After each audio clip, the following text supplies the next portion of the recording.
Hello and welcome to PFF Fantasy Football Podcast. I'm your host, Ian Hartitz, and today we are reviewing every single afternoon game from a good Week 10. Again, any Sunday without NFL football is a hell of a lot better than any Sunday without it, so I will never sit here and slander any slate of games from the best sport ever created. As always, I am joined by none other than senior PFF analyst Dwain "The Rock" McFarland. Dwain, how are you, my friend? I'm good, man. I know we're about to talk about the Browns, and I sent you a note before, like my dog pound, like they got free. Like we had a storm blow through last night, and I didn't realize, the fence was all jacked up this morning, and I let the dogs out in the afternoon, and my wife's like, yeah, like the dogs are all running down the road, and I went out in the backyard. I was like, yeah, we got a problem, so had to make a trip to Home Depot, Ian, do a little work on the fence this afternoon, then come back and catch up on the games. But I think I think I picked a good day to have to spend an hour and a half on my fence. Good slate, I guess, but nothing that I saw that was just dramatically making me think anything different about the NFL this weekend. All of Dwayne's dogs are accounted for, don't worry. But we finally got the answer to the 2 decades old question: who let the dogs out? It was Dwayne, in fact. So with that said, Patriots took down the Browns 45-7. New England covered easily as a 2.5-point favorite. The over cashed out 44.5. So Baker Mayfield, absolutely horrendous in this one. He did leave early with a knee injury, but don't let that distract you from what he put on display before. 21 passes, 73 yards, just 1 touchdown and an interception. Honestly, the interception, if the first guy didn't pick it, the second guy would have, and there were at least 1 or 2 other dropped interceptions throughout the game.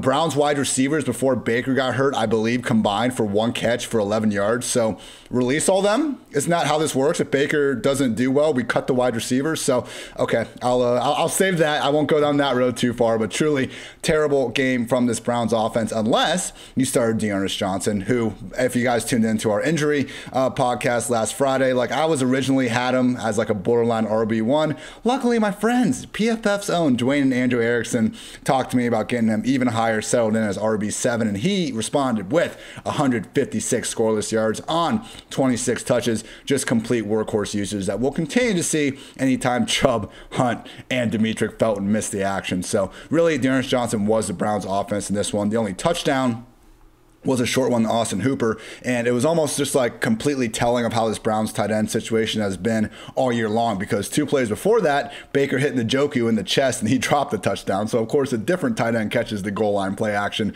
a couple plays later. So that's really it from the Browns. I mentioned Dearness. It was pretty unfortunate if you had Dearness in DraftKings, because as you know, you get the 3-point bonus for him going over 100 yards, and he got it, and then he got tackled for a loss and finished with 99. Someone else had this happen to them a couple weeks ago.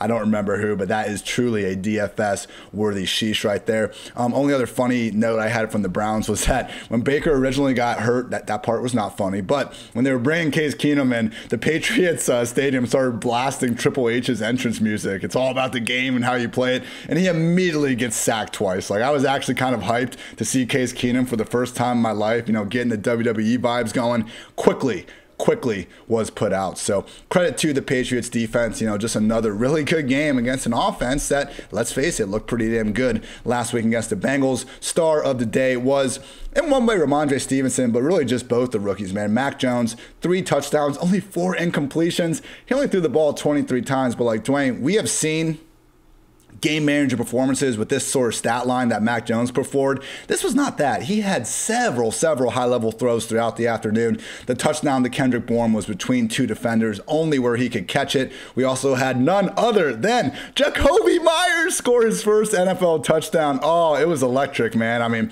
I was really the only one screaming where I was watching the game, but I was hyped, and I know a bunch of you were at home as well. Broke a nice tackle to find his way into the end zone. So that was awesome for Jacoby to break that, what felt like a decade-long curse at that point, got in the end zone. Again, Kendrick Bourne, really good game from him. 98 receiving yards, also chipped in 43 rushing yards. I don't know why Kendrick Bourne is the receiver between him, Myers, and Aguilar that they're feeding reverses and screens to, but hey, they are, and he's making the most out of them, so fair play to Kendrick Bourne. And then we also had, again, Ramondre Stevenson coming out despite not practicing all week, being in the concussion protocol, 100 yards rushing and 2 scores. Could have been an even bigger day. OBJ. So I didn't get eyes on this, but we did chalk it up as a drop from the 3-yard line. He did drop a ball that I think would have been good for a touchdown. And he also got stopped on the goal line earlier in the game, which could have been his 3rd touchdown. So beggars can't be choosers. I'm just keeping track of the sheeshes, people. We are not hating on Ramondre for the performance by any stretch of the imagination. Just know it could have been even more. Last note, Hunter Henry, not 1, but 2 touchdown catches, but Jonnu Smith ruled out with a shoulder injury. So, Dwayne, the big story here is that New England backfield. We had no Damian Harris. It was Stevenson, J.J. Taylor, and Brandon Bolden. It sure looked like Stevenson was dominating it. I know we probably have some fourth quarter usage swaying it, but did you see him really rise up and be the undisputed feature back here in New England? I mean, he basically took the Damian Harris role, just like kind of what we projected. He didn't get the long down and distance. That was still Brandon Bolden.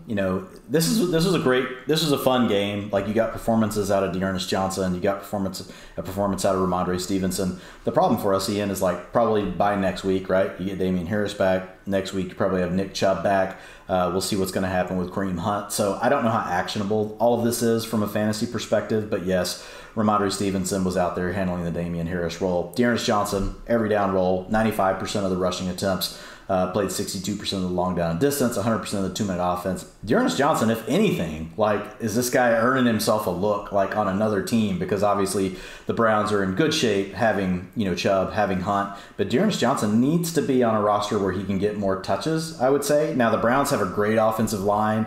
They have a great scheme, but at the end of the day, when I watch the player every time, I'm just like, man, Dearness Johnson actually looks really good. And if you saw him today, in that game, 73.4 grade on his rushing attempts. 16% of his plays went for over 10 yards. Stevenson also, man, showed some explosiveness. 20% of his plays went for 10 yards or more. When I say plays, I actually mean rushing attempts. I'm not counting his passing reception. So, yeah, both guys came through for you today. Back to your thing earlier with the receivers, though, Ian.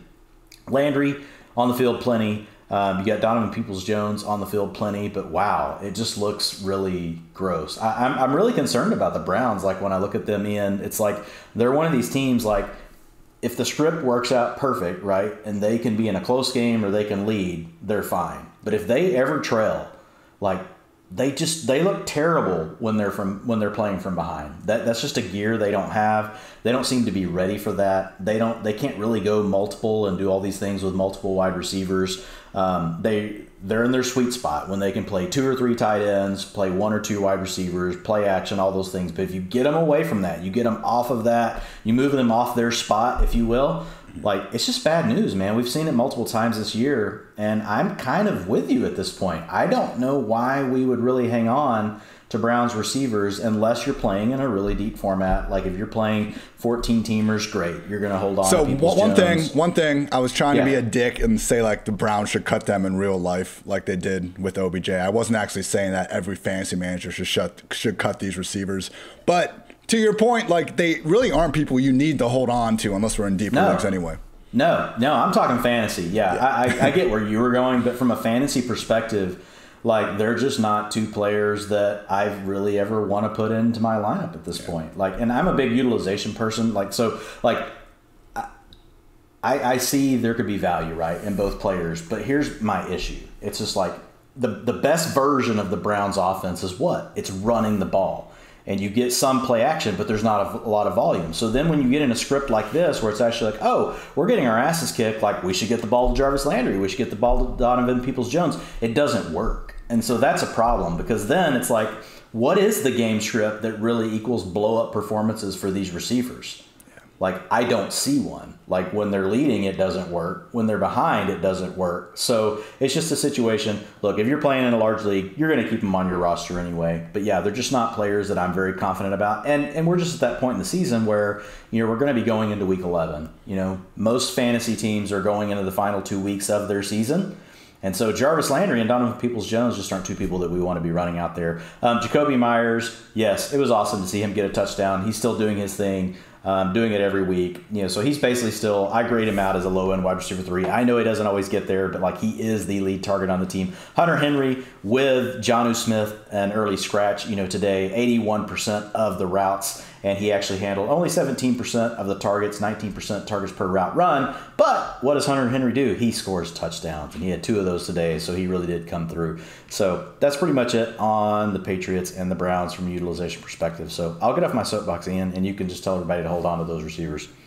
Only injuries to really break down here. I mentioned Baker with the knee injury. Rap sheet did confirm later that the x-ray revealed no structural damage. It looked like that if this was like a playoff game, Baker probably would have been back out there. It was just they were already getting killed by the time he got injured. Also had Anthony Schwartz suffer a concussion for the Browns. So he had been kind of rotating, getting some of those air yards for DPJ. So, hey, maybe, we could get a situation. Like, it's not a problem with Landry or Donovan Peoples-Jones. It just comes down to volume, and they're not getting it. So with or without Schwartz, not really going to help matters there. PFF Lily stat for this matchup, though, goes to Mac Jones because, Dwayne, last week I sat here and my matchup stat for the Patriots was like, hey, look at Mac Jones relative to all the other rookie QBs. I think he was 12th in PFF passing grade. Nobody else was over 30. This week, it's Mac Jones compared to the rest of the league, people, because he has been that efficient and just that good. Best graded quarterbacks in terms of pure PFF passing grade this year. Number 1's Kyler Murray, 2 is Kirk Cousins, 3 Ryan Tannehill, 4 Tom Brady, 5 Dak Prescott. Number 6, all alone, Mac Jones. McCorkle Jones, Dwayne, 6th highest graded passer after 10 But are you doing weeks anything of with action. him in fantasy? That's the question. No, but we want to give credit. Want to give credit where credit's due. This is a fantasy podcast, Dwayne. Yeah, people don't care. They just want to know if you're going to start him next week, Ian. Come on. Wow, Dwayne. Steelers Sorry, 16. Man. See what happens whenever I have to do some manual labor. Come on. Steelers 16, Lions 16. That's right, a freaking tie, and it was as ugly as you would imagine. Detroit covered as 6-point dogs. The under cashed at 40.5 points. So, just the overtime. Deontay Johnson fumbled, and then right when he kind of helped get them in a position to win the game again, Pat Freiermuth fumbled, and that was between the Lions missing a field goal as well. So neither of these teams deserved to win, so neither of them did win. Gotta love when that happens. Both quarterbacks just absolutely horrendous. Neither Mason Rudolph nor Jared Goff could average even 5 yards per attempt in this one. I mean, for the Steelers, Najee got by on his rushing. Deontay had some cool yak moments, but again, it just wasn't really enough for either guy to fulfill the expectations that we were hoping for against the freaking Detroit Lions. So, Najee, he did get over 100 rushing yards. He had a short rushing touchdown nullified by a holding penalty. I'm sure if Najee was on your fantasy team, you would say it was a bad call. I thought it was okay. Either way, sheesh for that. And with Deontay Johnson, could have been a bigger day. He had we saw the drops that kind of start to rear their ugly head in this one. One went right through his hands that I'm sure will be chalked up to him. Later, they had a free play. Mason Rudolph threw one of his better balls of the day, and Deontay got called for OPI, and then he let the ball just hit him in the stomach and wasn't able to come down with it. So, again, not Deontay's best day. Still finished with 83 yards and 7 catches, though. Coming into this game, he was the wide receiver 11 in PPR points per game, even though I admit, it has been fairly underwhelming over the course of a large portion of the season. Gotta love what volume can do for a guy's floor.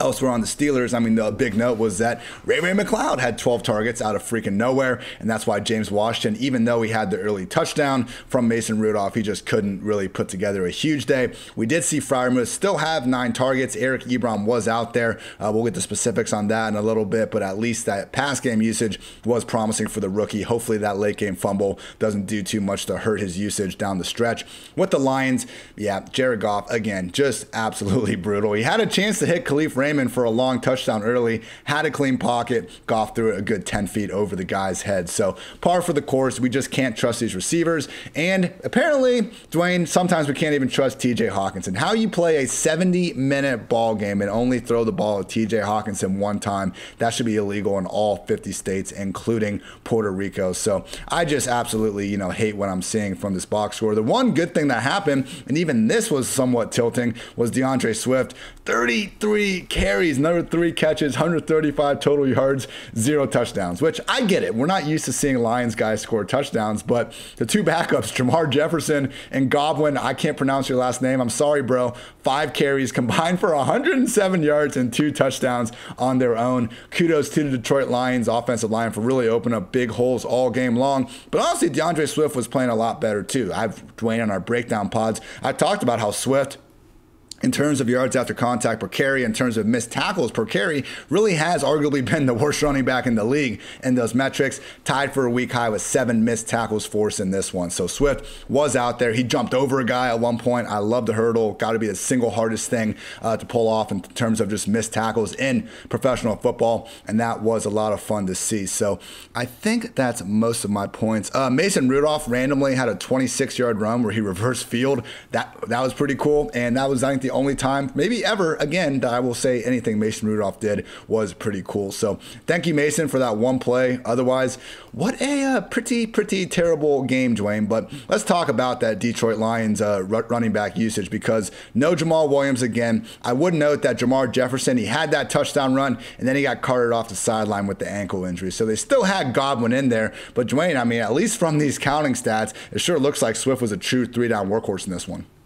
Yeah, he was the every down back. 85% of the rushing attempts, 93% of the snaps, 91% of the routes, 100% of the short down and distance, 100% of the long down distance, 100% of the 2-minute offense, 26% target share, targeted on 23% of his routes. And like you mentioned, like, he actually played really well. If you looked at him today, he forced a missed tackle on 21%. You know, if you divide missed tackle, it's not exact, but missed tackles forced divided by attempts, 21%. If you look at his explosive run rate, which is 10 yards or more, 15% on the day, yards after contact, 2.82, and this is against a good run defense, right, with the Steelers. So it was good to see Swift get going early on. It looked kind of flukish, like, you know, he got the edge on a really bad pursuit angle, you know, by one of the defensive ends and one of the linebackers, where they just sealed them off, and it was like, oh, okay, great. He was given, you know, a perfect running lane. He took it, and that's actually the play that he had the hurdle on, which was really sweet. But later in the game, actually, some of his, you know,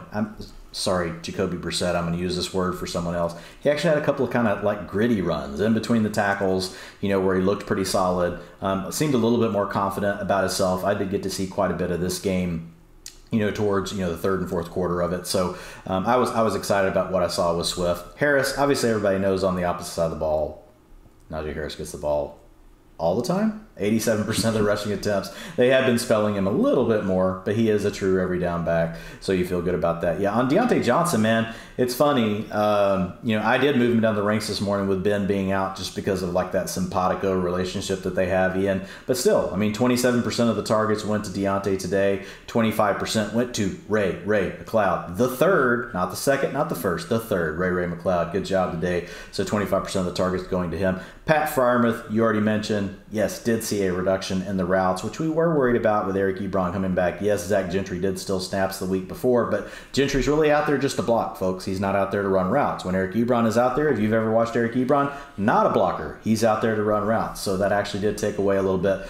Only 57% of the routes today for Freiermuth, but man, 29% targets per route run. So when he's out there, they still want to get him involved. He was third on the team in targets with 19%. So you know, you could get worse things, but Freiermuth really is a kind of mid-range tight end 2 that you're hoping for the score to get you into that low-end tight end 1 conversation each week, you know, Ian, until we see, you know, Eric Ebron really just, you know, not a factor. So for me, Freiermuth, yeah, I mean, he looked okay today. I like the talent, but don't like the fact that he's having to rotate as much as he is. And Mason Rudolph, good God. Like, I'll just leave it at that. Mason Rudolph, good God, and I'll stop.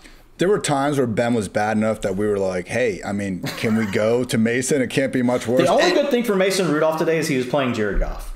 And that actually made him look better.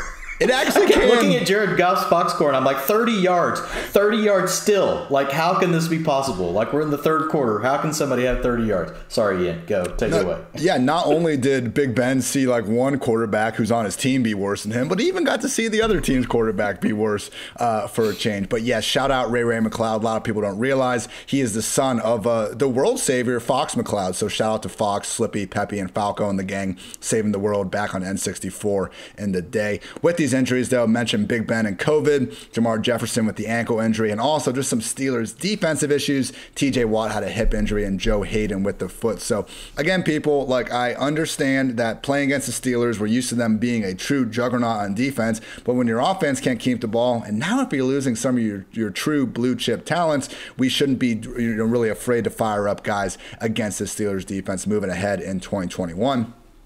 PFF Lily stat is for DeAndre Swift. 5 total forced missed tackles on carries in weeks 1 through 9 combined. Today, he had 7, also averaged a season high 2.8 yards after contact per attempt. Still his second year in the league. People are allowed to get better. Great to see DeAndre having truly maybe his single best game of the year as a rusher. Bills beat down the Jets 45-17. Buffalo covered as a 13.5 point favorite. Over hit at 48.5. This was the one game we did not have on our PFF Octo box, so I didn't get a full, survey of it, but I tried the best I can, people. And really what I did notice was that Josh Allen, we got the good version of him. Just an efficient god in this one. 21 for 28, 366 yards, 2 touchdowns with just a single pick. And he got it, Dwayne. We were wondering when, not if, when the Stephon Diggs breakout game was going to happen, and it was week 10. 8 catches, 162 yards, and a score on 13 targets. The score was pretty, and even prettier was the 57-yard catch down the sideline, threw his hand up 5 yards downfield like a prime Randy Moss, got the ball, made big things happen with it. And hey, Gabriel Davis, 3 catches, 105 yards. Why not? There was nobody else on the Bills that had more than 3 targets other than Diggs, who again had 13. So this one, it's just surprising to see really only one high-end fantasy, I guess with Allen too, but 2 high-end fantasy performances come out of this game because the rushing touchdowns were a complete mess. Dwayne, I know you swore off of Bills running backs last week, and you knew this was going to be a tough week facing the Jets' league worst defense and fantasy points per game allowed the position. This is probably all the fuel you need to never touch these guys again, because Zach Moss had a rushing touchdown. Devin Singletary had a rushing touchdown. Oh, let's make sure Matt Breida's active too and get him both a rushing and receiving score on his own. So that's a huge problem. If we have Matt Breida coming in and making this a 3-back committee, that's not good. And maybe they're going to say that he was here because Zach Moss was coming off the concussion protocol, which is my least favorite excuse of any from these coaches in terms of workload. The guy is coming off a concussion. He's either good to go or he's not. This isn't like an ankle, man. So I don't know. We'll see. That they make that a real excuse sometimes. So it could be why Breida was active after he wasn't for weeks. But it's one of these things where if we see the Sunday actives come in week 11 and we have Zach Moss as RB 24, 25, kind of where he's been over the past month or so. If Matt Breida is active, he is going down into mid-tier RB3 territory, if not further. So that is the impact. Volume is already scarce enough in this Bills backfield. We cannot have 3 backs in there. Clock struck midnight on Mike White's Cinderella story. We had one of the funniest tweets I think I've seen from Ian Rapoport this morning, talking about how, Mike White, if he keeps playing well, it's his job. And it's not that Zach Wilson isn't the future. He's the future. But you can have 2 great quarterbacks. If Mike White is great too, then they're happy about that. Well, Mike White was not great. 4 interceptions in this one, 5.7 yards per attempt. Of course, you got Ty Johnson, his 5 catches. You got Michael Carter, 4 catches as well. But yeah, people, it was always a situation that was really fun for a week, but Mike White truly is just checking the ball down as much as possible, and this was an impossible spot against the Bills. League best defense in EPA allowed per play. At least we did see Michael Carter, though, find the end zone as a rusher and get back to producing some big-time fantasy numbers for us. So we're feeling good about Michael Carter. Dwayne, the problem is this receiver room, because Corey Davis came back in. He had 93 yards, which was nice. Elijah Moore caught a touchdown from Joe Flacco in relief. But once again, man, we had 9 different Jets have between 3 and 8 targets. I want to get behind Elijah Moore. I believe in the talent. I still think Corey Davis is really good. But with this sort of usage, man, it's a really tough game. Yeah, man, it's confusing, to just average people. I know you're not an average person, but I am, Ian. Thanks, man. Just watching this, it's come on, how can Elijah Moore not be out there more? Only out there for 55% of the routes. So we thought maybe Corey Davis coming back, they're just okay, we're gonna go Davis, Elijah Moore. We want to run 11. We'll get Crowder on the field. No, Ian. We've got to have Keelan Cole involved. We've got to have Braxton Berrios. Braxton Berrios needs snaps. His mom writes the team every week. Jeff Smith, his uncle, writes the team each week. He needs snaps. He's got to be out there. I don't know, man. I don't know what to say. Elijah Moore did come through for folks. 6 targets, 3 receptions, 44 yards. Gets the touchdown again. Targets per route run, again, good, 20%, but only out there, enough to get 12% of the targets total for the team. So yeah, 55% of the routes. Corey Davis was out there for 84% of the routes. Jamison Crowder was out there for 83%. And then you really had Elijah Moore rotating with Keelan Cole, who was out there 42% versus 56%. So when you're in an offense like this that isn't very good, I mean, basically you're banking on a big play, which Elijah Moore's come through like for, fantasy owners 4 weeks in a row now, he'll finish in the top 36 receivers probably on this performance again. And so he's come through, but it does worry you. It's like, okay, like this can't keep happening every single week, but the player does look good. So we'll just have to continue to monitor it, just hope that, the coaches grow new brain cells between now and next week. It does happen. Like if you let your brain recover, you can actually get, there is a recovery period. So we'll see what happens with the Jets coaching staff. As far as the Bills go, Dawson Knox was back in this one, Ian. Didn't come up in the box score, but encouraging, from a utilization standpoint, 84% of the snaps, 71% of the routes. We'd like to see him closer to 80%. But we've seen what Knox can do. So, like, we know that is there. It's within his range of outcomes. So, let's give him another week to be healthy. You already hit on Stephon Diggs, but, yeah, dominated everything. 46% target share, 45% targets per route run, 57% of the air yards, 5.59 yards per route run. That's probably pretty good, Ian. I don't know, a lot about fantasy football, but I know that yards per route run over 2 is good, and a 5.59 is probably really freaking kick-ass. You mentioned Matt Breida. Matt Breida, you got to have... I love Matt Breida. You love Matt Breida. We all love Matt Breida. You got to get him involved. He was only out there 14% of the snaps. And he did all of this on that. That's what's so crazy. He scores 2 touchdowns, 60% targets per route run. So, he's as good once as he ever was. Like when he's out there, you got to get Matt Breida the ball. So good for him this week. But yeah, to your point, really, like if this becomes a 3-way backfield, like look, it was already a mess. Like on a team that likes to pass the ball in every situation, it's got a quarterback that can run the ball in, really kind of from anywhere, but especially once you get inside the 5, now you got 3 backs. It's just, I think we were already here, but I'm done. And I didn't touch the Bills. I just want to congratulate myself that I did not go back to the Zach Moss well today, mostly just because I could use Ramondre Stevenson or Mark Ingram, not because I really have any sort of willpower, but I was able to get away from Zach Moss because of those 2 players. But I'm done. I'm done with the Bills backfield, man. Yeah, I mean, I hope you didn't touch him in DFS. I didn't know that was even a consideration. You really do have a sick problem, you sicko. With Breida, man, like it's not even about them using him. He can definitely. It's like Isaiah McKenzie in this offense. Like they have a role that they can be good at. Matt Breida had the single fastest time with the ball in his hands in 2019 per Next Gen Stats. Like we saw him do some good things with the 49ers. Just when this offense is, as crowded as it can be at times already, we don't want a 3rd running back in the picture. Dwayne, we're not worried about Cole Beasley and Emmanuel Sanders. Still every week, wide receiver 3s. Just a matter of Stephon Diggs taking over this one. Yeah, for sure. Yeah, they're good. They're out there. They're doing their thing. It's just you got 3 guys to feed, sometimes 4 with Knox, and you're in a blowout situation. Just, when you get into that kind of game script, like somebody's going to be left out. Honestly, like Beasley and Sanders managers, you guys should be happy that it took until week 10 for something like this to happen for both. I agree. PFF Lily Stat is for Josh Allen. Every week I do my QB predictions for the upcoming one. And for Josh Allen last week, it was basically what I used to have for Jameis before he got hurt. He's either going to be really freaking good or really freaking bad because that's what we've seen from Josh this year. In week 1, he was PFF's 16th highest graded passer among all guys with 10-plus dropbacks. But since then, he's either been top 10 or outside the top 24. So week 2, 30th, then 3rd, then 24th. 1st, 7th, 10th, week 9, 24th. This week with a 93.0 grade. Number 2 on the week, only behind Mac Jones. Credit to Josh Allen. Again, man, we were talking about this on the NFL show a little bit before the slate actually started, but with Allen, he has regressed compared to last year, just like Mahomes has. Maybe not severely as Mahomes, but the difference has been the Bills' defense becoming a juggernaut, whereas the Chiefs, can barely hold down most offenses to 30 points or fewer. Probably they'll shut down the Raiders tonight, as you are listening to this on Monday morning, so that might sound dumb, but you guys know what I'm trying to say. I still think the best version of this Bills team, involving a great Josh Allen with their newfound defense, probably the most complete team in the AFC. Now, we've seen the Chiefs, when Mahomes is at his best, still overcome maybe more complete teams. Either way, let's see what this Bills team can do in January and beyond with their entire squad firing on all cylinders.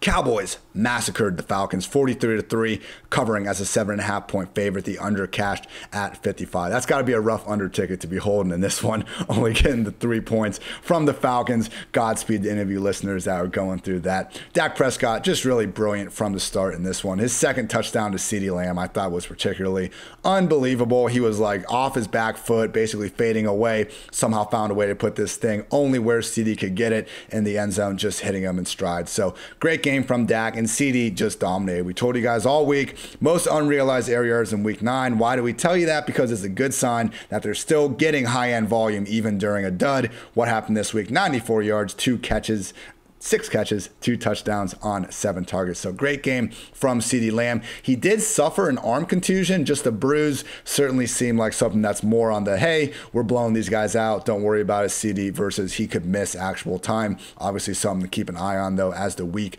goes on. Ezekiel Elliott pounded his way in for 2 touchdowns. And other than that, it wasn't a huge game for all these Cowboys. We did see Michael Gallup come back and get involved. He looked good out there. Amari Cooper had a couple nice plays, particularly this, he caught a seam down the middle. Looked like he was going to take a big hit from the safety. Took it, absorbed it, and got some yak and stiff-armed the guy along the way. So it was good to see Cooper showing off some of that yak part of his game. I know when he's playing as banged up as he is, we don't always get to see just how dynamic he can be when everything is right. So, yeah, what we say after last week, Dwayne, let's forget about this Cowboys game. We did, and now they're back to putting up 40 on the Falcons. So great game from Dak and company. You're going to continue to love to have pretty much anybody in this offense on your fantasy squad. Only guy that disappointed was Dalton Schultz, just 2 targets, caught one of them for 14 yards. But the other target, man, likely should have been a 13-yard touchdown catch. Yeah. He had some real nice wiggle to get open down the seam. I'm not sure, like he did seem to kind of slow down a little bit. The ball was barely Stick and beyond. nod, Ian. Stick and nod. Stick and nod. Okay. You and your little terminology on me. Okay. But with Dalton Schultz, like. Yeah, I figured that was just like some Madden term that you knew. No, that makes sense. That's the stick and nod route. Yeah. Okay. We're on the same page now. With Schultz, so yeah, better ball, touchdown. If you want to blame it on Schultz, not quite getting there. If you want to blame it on Dak, not putting the ball right on him, just realize there was a 13-yard touchdown to be had that unfortunately they could not come down with it. Falcons just could not get anything going here. 214 total yards of offense. Matt Ryan did not play the fourth quarter in this one. Look, Trayvon Diggs got his 8th pick of the year. Absolute madness. Say what you want about the guy giving up a bunch of passing yards, penalties, touchdowns, whatever. 8 interceptions from one guy is completely insane. And I'm not saying he should win defensive MVP after some of the lows that we've seen after like a more or less lights out first half of the year.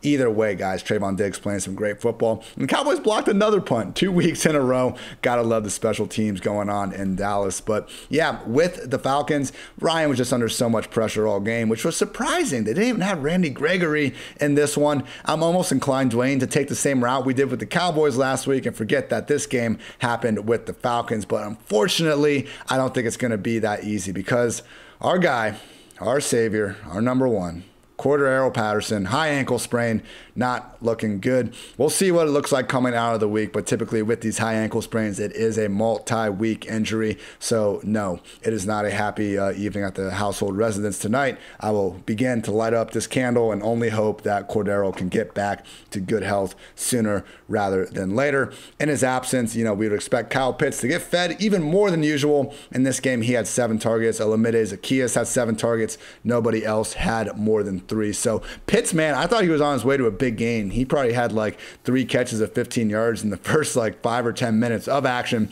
Just wasn't a good day for the Falcons offense. So Dwayne, I guess the big question here that we're going to likely be talking about again on the waiver wire edition of this podcast Monday afternoon. You guys can always catch it on Tuesday, though, is what to make of this backfield if Cordero Patterson is going to be out. Because Wayne Gallman came out and had 15 carries. Mike Davis only had 4. With that said, we, again, had so much garbage time in this offense. Were you able to get in the early splits on the Gallman-Mike Davis split before this game was completely out of hand?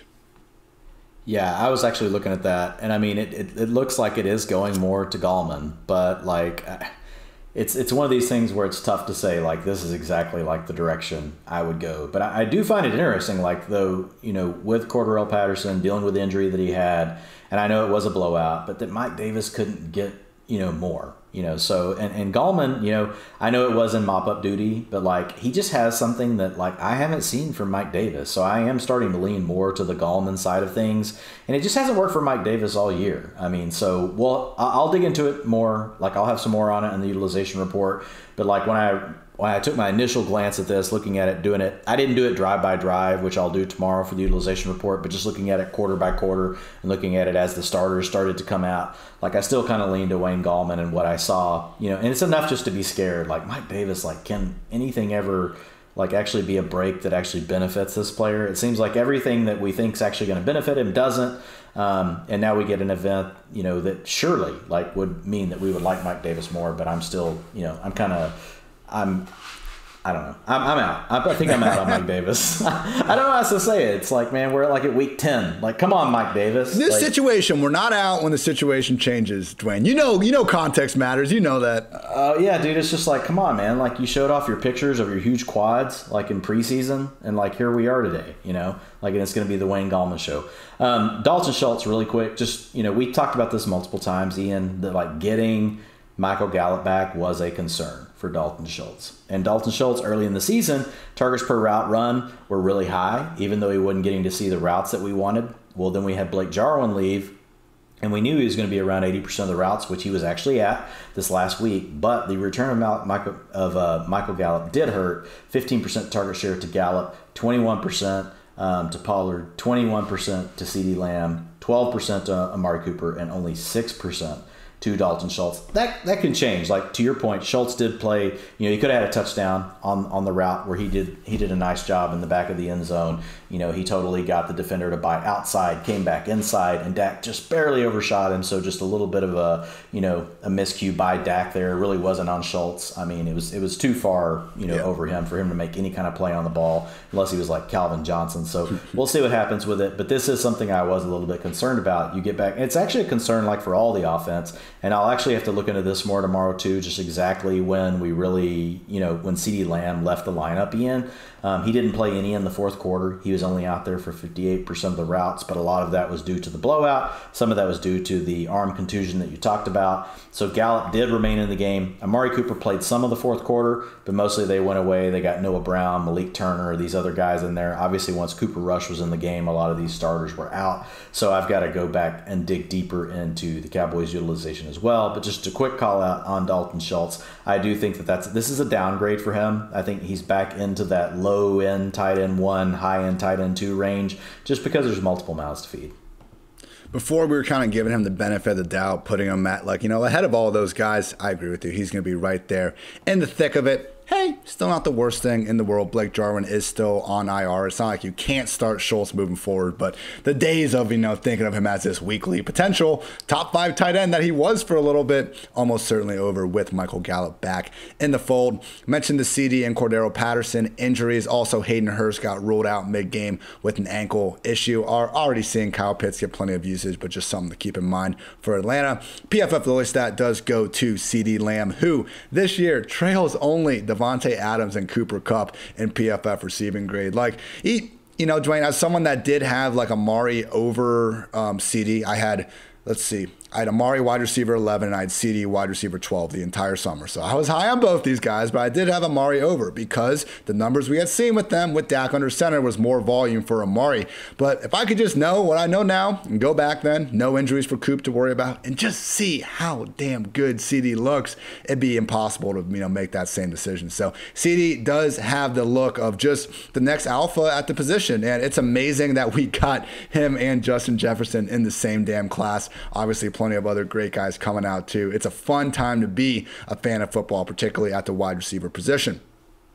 Titans took down the Saints 23-21. This game sucked. Saints covered as a 3-point dog. Over cashed at 42.5. Depending on where you got it, it was kind of all over the place. I know Dr. Eric Eager at PFF was pitching it under 44.5, so that was a good line to get it at, obviously. But yeah, A.J. Brown, our king, 1 catch, 4 targets, 1 rush. No Derrick Henry, no Julio Jones. Whatever. We'll see when we can get AJB the ball. So, yeah, could have made more use of his spare opportunities. Just frustrating to see someone that really is one of the kings of yak in the NFL, and he can do so much more than that, but just not find a way to design him the ball more.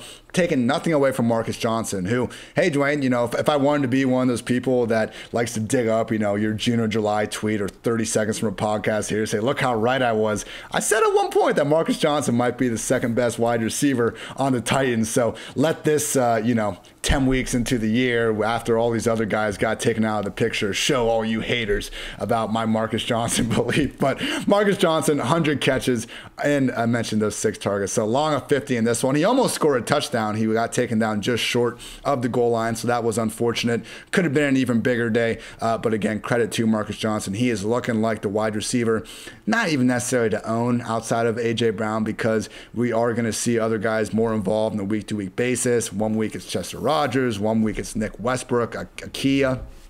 The other week, it's Marcus Johnson. We got the tight ends there, too. Akini. There we go. Thank you, Dwayne. That's what you're here for.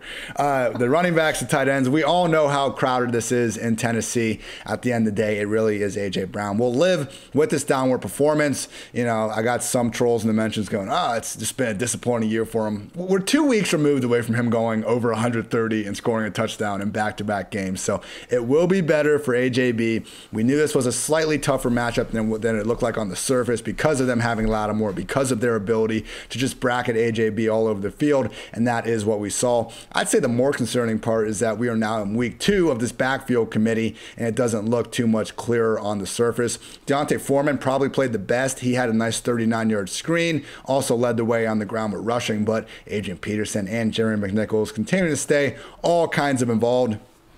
On the Saints side, I think Mark Ingram, happy we jammed him in the starting lineups. He had a nice touchdown run, 13 yards. The play that never works in Madden when you fake it to the fullback and then you pitch it out wide to the running back. Saints ran in real life, and it worked like it was designed to. So that was fun to see. And he also caught like a 34-yard wheel route in this one. So Ingram, that's because on Madden, all the AI is smart enough to know fullbacks don't matter. Yeah, but real people don't know this. They have to fill that. They have to have their run fits, Ian. Tennessee Titans got to have their run fits. But yes, as I lose my spot here, Mark Ingram had a nice 34-yard catch on a wheel, not looking washed by any stretch of the imagination. Marquez Callaway, Traquan Smith both caught short touchdowns. The Saints had a chance to tie this game at the end. Unfortunately, everyone's favorite June-July best ball tight end, Adam Troutman, had a false start from the 2-yard line on the 2-point conversion and forced them to move back. So once again, Trevor Siemian, the starter, once again, you can make the same argument that Sean Payton made, that Siemian wasn't bad, but you could see the lack of playmakers around him kind of holding back this offense. Kevin White in particular had a chance for a chunk gain. He just couldn't come down with it. So Dwayne, I think they should go with Taysom Hill, but they're not going with Taysom Hill. They have a $140 million void whatever, but they could do that and go with Taysom and try to see if he has it. Apparently they've seen all they need to see in practice. So until Taysom is given this job, which who knows if that'll even happen, Mark Ingram or Alvin Kamara, whoever is active, is the only viable fantasy person in this offense. It's a shame. We'll see Deontay Harris catch a long one every couple weeks. He had one today for 46 yards, but that's ultimately the way things are. So with that in mind, Dwayne, if you have more to add in the Saints, that's great, but I think the main thing we have here is just Mark Ingram being the workhorse in Kamara's absence. Let's talk about this Titans backfield first, though, because again, a lot of people spent a lot of money on Adrian Peterson and old Fab Streets, and it's looking like this is slightly D'Onta Foreman's job at the moment. Yeah, it's really a three-way split. I mean, 35. So here are the snaps. D'Onta Foreman, 35%. Adrian Peterson, 33%. And 27% to Jeremy McNichols. If you look at the routes per pass play, obviously you would think McNichols would be the highest. No, Adrian Peterson is at 31%, McNichols at 28%, and D'Onta Foreman at 19%. But then rushing, like you just mentioned, D'Onta Foreman, 39%, 29% to Adrian Peterson, and 14% to Jeremy McNichols.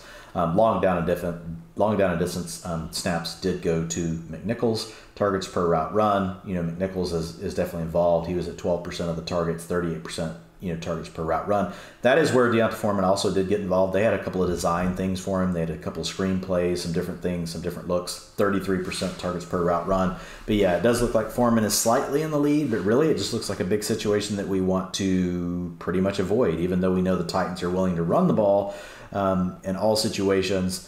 It's just a situation where, like, if you got to split it across the three, and Tannehill snuck another touchdown in, from inside the 2-yard line.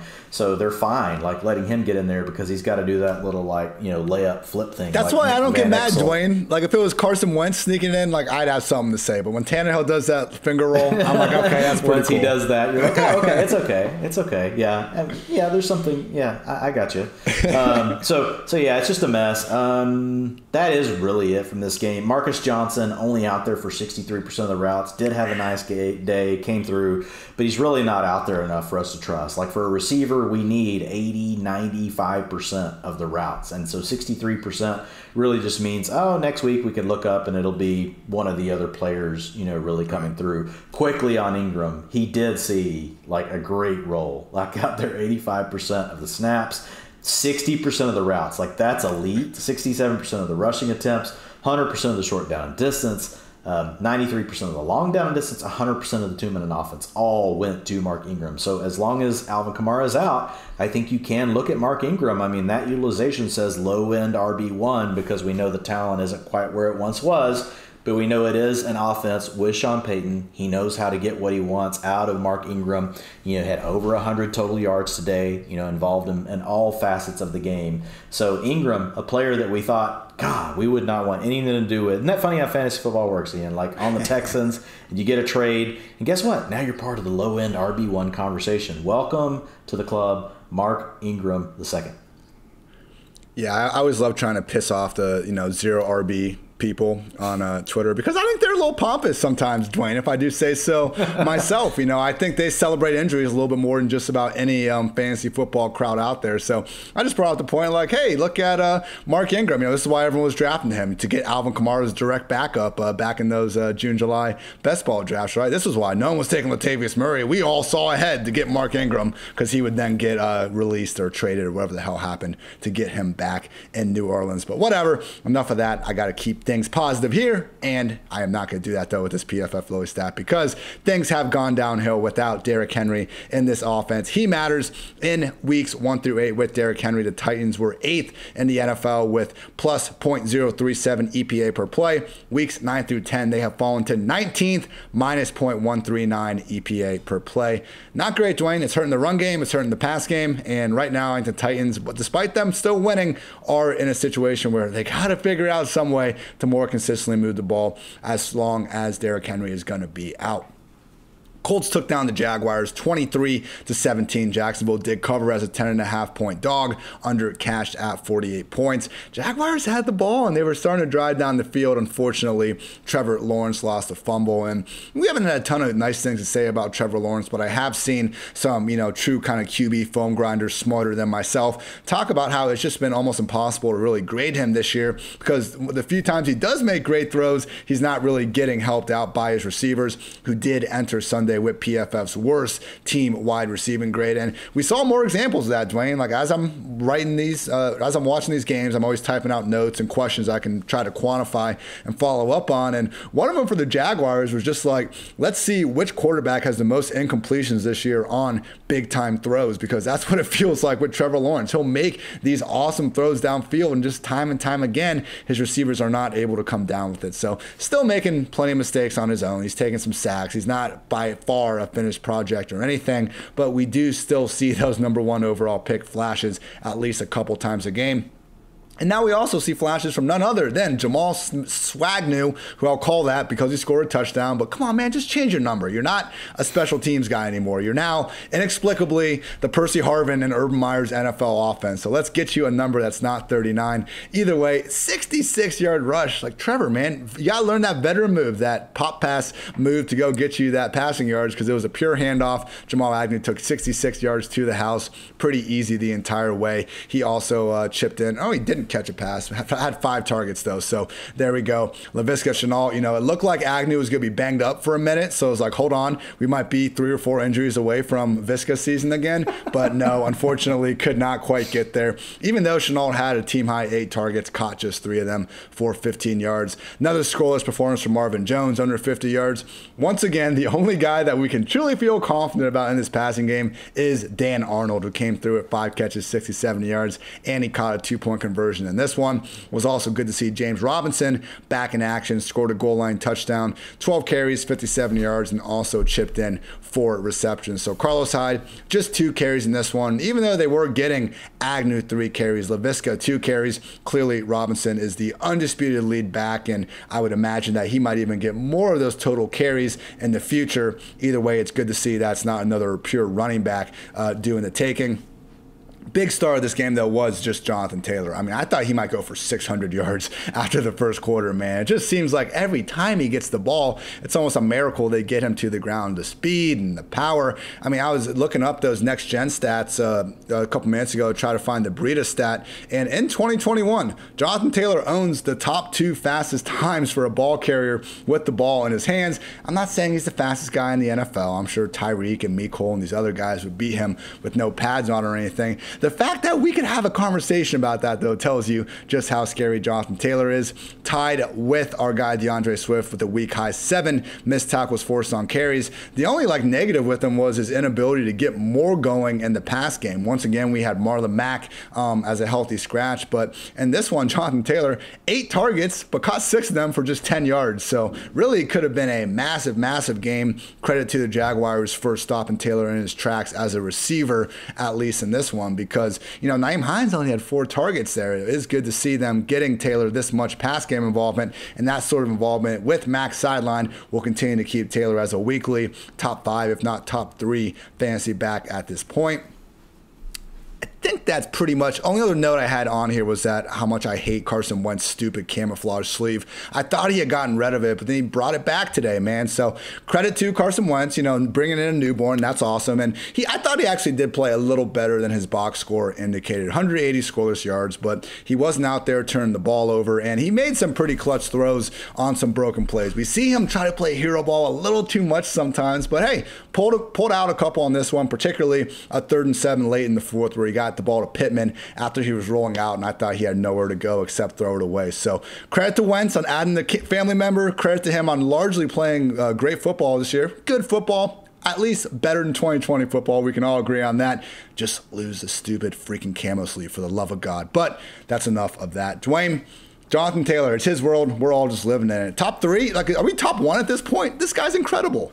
Yeah, and it's just crazy because it could have been so much more. He had 93 yards at the end of the first quarter. Yeah. And he ends up with 116. Frank Wright, get the hell out of the way, dude. Just get out of the way. Hand the play sheet over to Jonathan Taylor. Let him walk out to the huddle. Just call his own number over and over. It's amazing, man.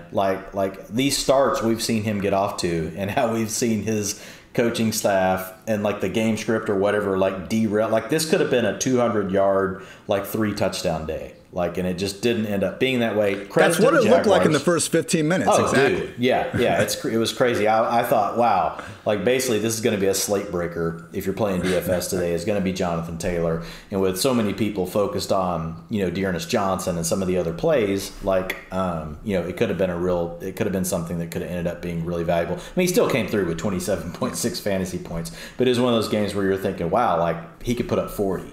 There's not anything huge here to hit on. Taylor was out there for 84% of the snaps, 53% of the routes, 75% of the rushing attempts. We did see T.Y. Hilton back. He was out there for 72% of the routes.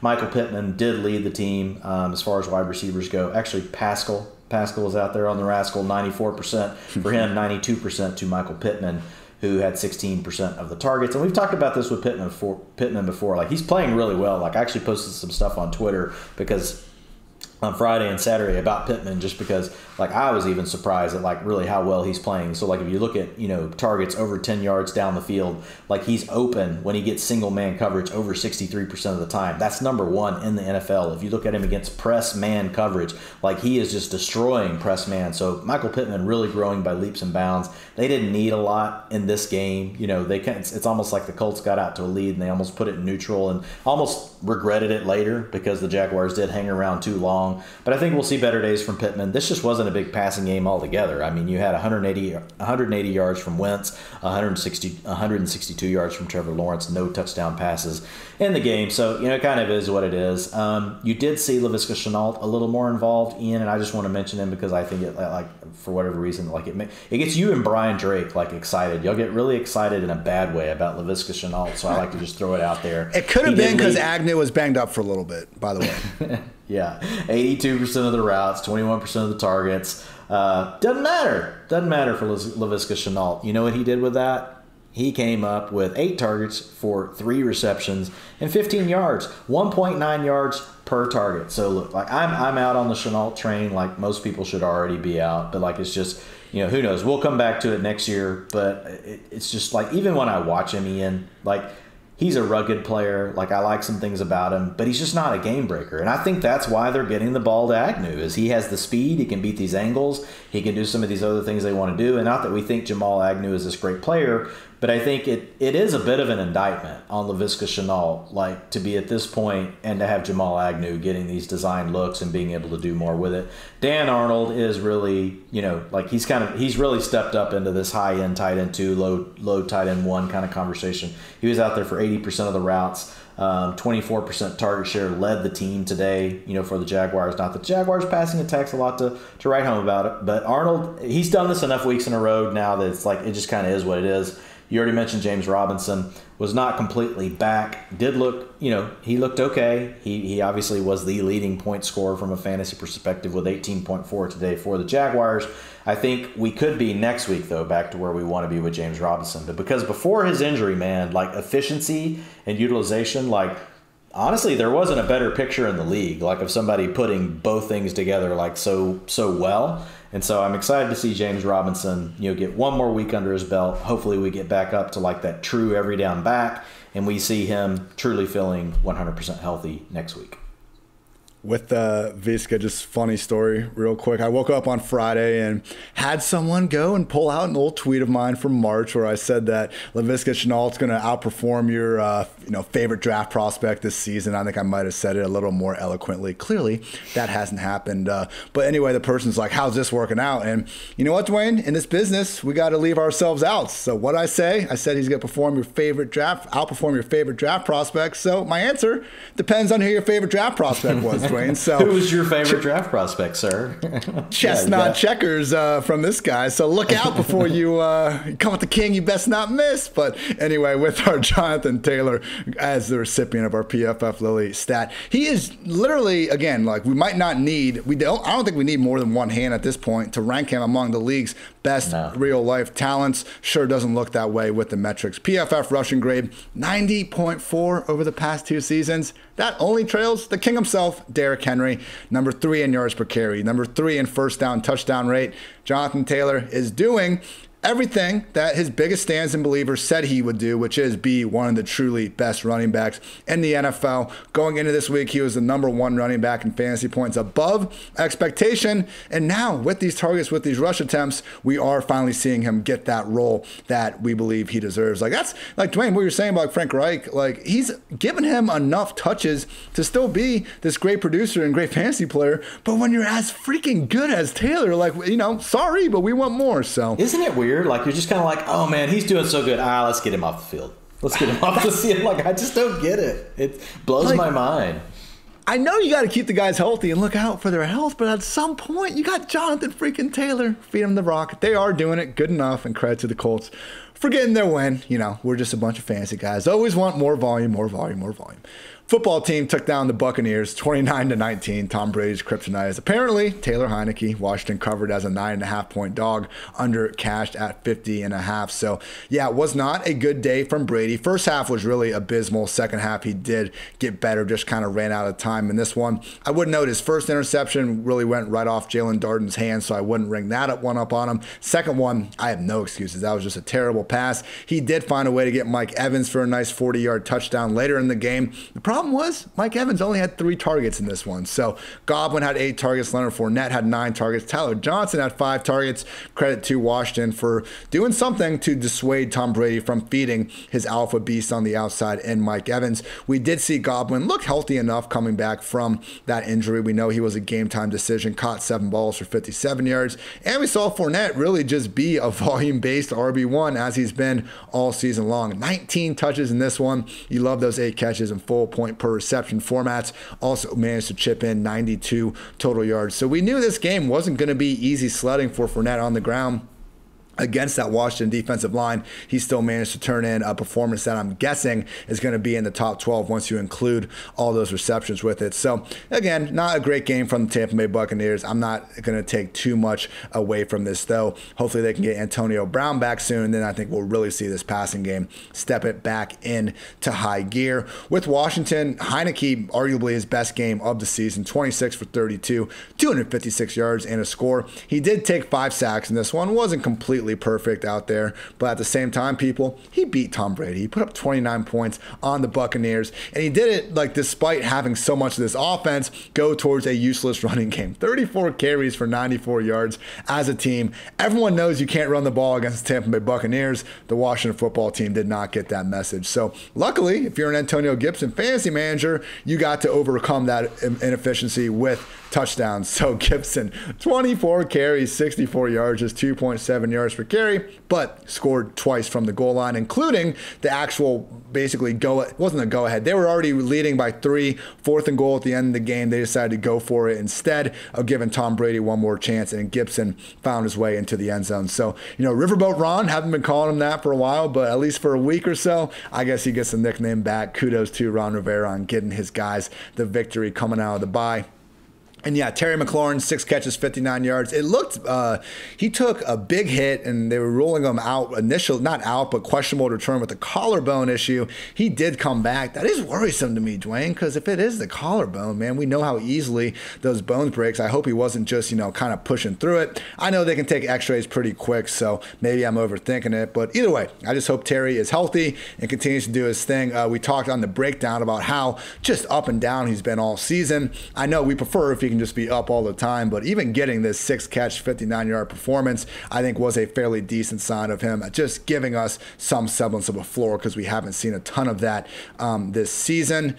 What other notes do I have? I think that about wraps it up. Credit to DeAndre Carter doing some good things, had a nice touchdown catch. And yeah, just really was not of J.D. McKissick's week with Antonio Gibson getting so many rush attempts. Quickly with some injuries, Ricky Seals-Jones suffered a hip issue. We know Logan Thomas is still on his way back. And with RSJ now having that hip injury, unfortunately, we might not have any tight ends in this Washington offense we can feel good about in Fantasyland. And this Tampa Bay defense just cannot get healthy. Richard Sherman suffered a calf injury in pregame, couldn't even suit up, and Vita Vea suffered a knee injury late in the game. That Vita Vea one, man, is huge, because if he's out of the picture, this front seven all of a sudden becomes a lot easier to get some push and run the ball on. So really pay attention to that one.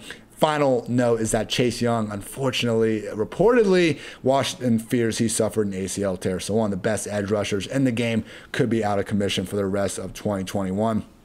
Dwayne, this is the part where I've looked at the box scores. I think things are going well. I'm starting to get cautiously optimistic about Antonio Gibson's role. And then you're going to tell me the behind-the-scenes context where, no, Ian, it's still a 3-back committee.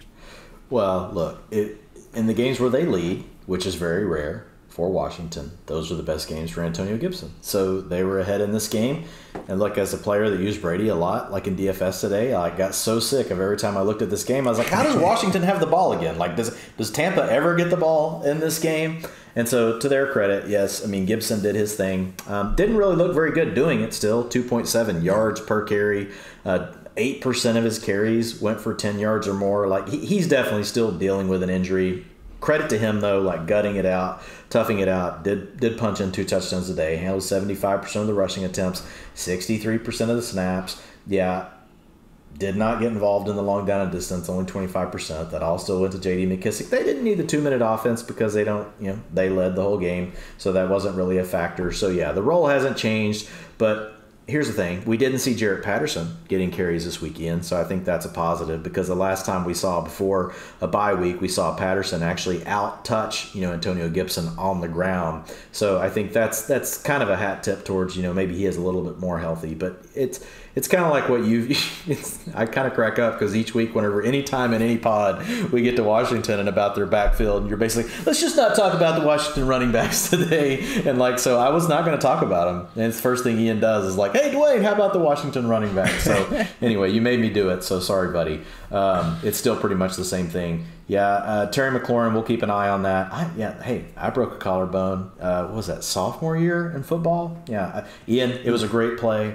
I was actually running. I was on a safety. I played safety. I know you're a linebacker. You're bigger than me, I guess. So I was on a safety blitz from one side, and so there was a handoff to the running back. I chase the running back's going off tackle, so I'm running behind him. I run up and I grab him, and as he starts to fall, the other safety, buddy of mine, Jason, we actually still play in a fantasy football league together. He's coming, and so he actually got scholarship offers. Dwayne didn't get any scholarship offers. So he's just coming downhill, just barreling, and I'm like taking this guy's legs out, and he falls, and his helmet spears me right in the shoulder pad. Oh. Broken collarbone. Guess what? Coaches sent me right back in. I remember, hey, Coach Hodges, I still remember you. I appreciate you sending me back out there wanting to vomit. Made me a better man that day, I guess, or something. I don't know. Anyway, moving along. Hurt not injured, Dwayne. Hurt not injured. Hurt not injured. Hurt not injured. Yeah, I was definitely. I had to wear one of those awkward collarbone things, make you like this. Anyway, yeah. Bro, I never did that. Yeah, but I separated my shoulder, and they gave me this old school harness thing that they used to use for collarbones, and I was just kind of wearing it underneath my clothes, and I looked like I weighed an extra 100 pounds. And the doctor took one look at me, and she's like, "What are you wearing?" And I was like, "Well, they gave me this." She goes, "First of all, you're not wearing that right." And she tightened it appropriately the way it's supposed to keep your back in line. I felt like both my shoulders were going to separate. So I can't even imagine what you were going through with that. But enough about it. Coach Hodges had one of those things you do on the knee, and he literally hit my collarbone with it. And I think I pretty much screamed bloody murder. And he's like, "Yep, get back in there." Okay, coach. Headed back out there. About to vomit everywhere. Not going to tackle anyone. Is this game almost over? That was my first game ever on turf. Anyway, moving forward. Buccaneers backfield. Here's the positive. Man, Ronald Jones is not involved at all. So in a game where they trailed the whole time, you did see a little bit more of Gio Bernard, but only out there for one snap for Ronald Jones. So this pretty much is, this is a good thing from a standpoint of as far as Fournette, when you think about volatility and we talk about utilization, he's still in a good spot because even though a lot of the long down and distance, the 2-minute offense, all that stuff really went to Gio today. In fact, Gio got 100% of all that. They basically said, okay, because of that, we're not giving Ronald Jones anything. And they just only gave the ball to Leonard Fournette, and then they worked on getting him the ball on early downs. 27% target share today for Leonard Fournette, despite never seeing a long down and distance snap and never seeing a 2-minute offense snap. That's why sometimes you guys can say, Dwayne, screw utilization. We don't care. Because sometimes, look, weird things like this happen. Fournette still leads the team despite not having either one of those roles today. And Gio Bernard, man, golly, just balls popping up off his shoulder pads. Normally a very reliable receiver out of the backfield. He cost Brady one pick, and he nearly cost him another one on a tip pass. So, But they do like Bernard in that role. But I think that's a positive for Fournette because now we've seen 3 or 4 different kind of game scripts where we could have seen Fournette get less involved. It didn't happen. Didn't have Antonio Brown today. Tyler Johnson did handle all of the slot duties. He basically took over the role that we've seen Antonio Brown. We've been without Antonio Brown for a few weeks, but he's really playing that role. He saw 23% targets per route run. So he is a player that I think we can think of as a fringe wide receiver 3, wide receiver 4 on better passing days if we do get another week without Antonio Brown.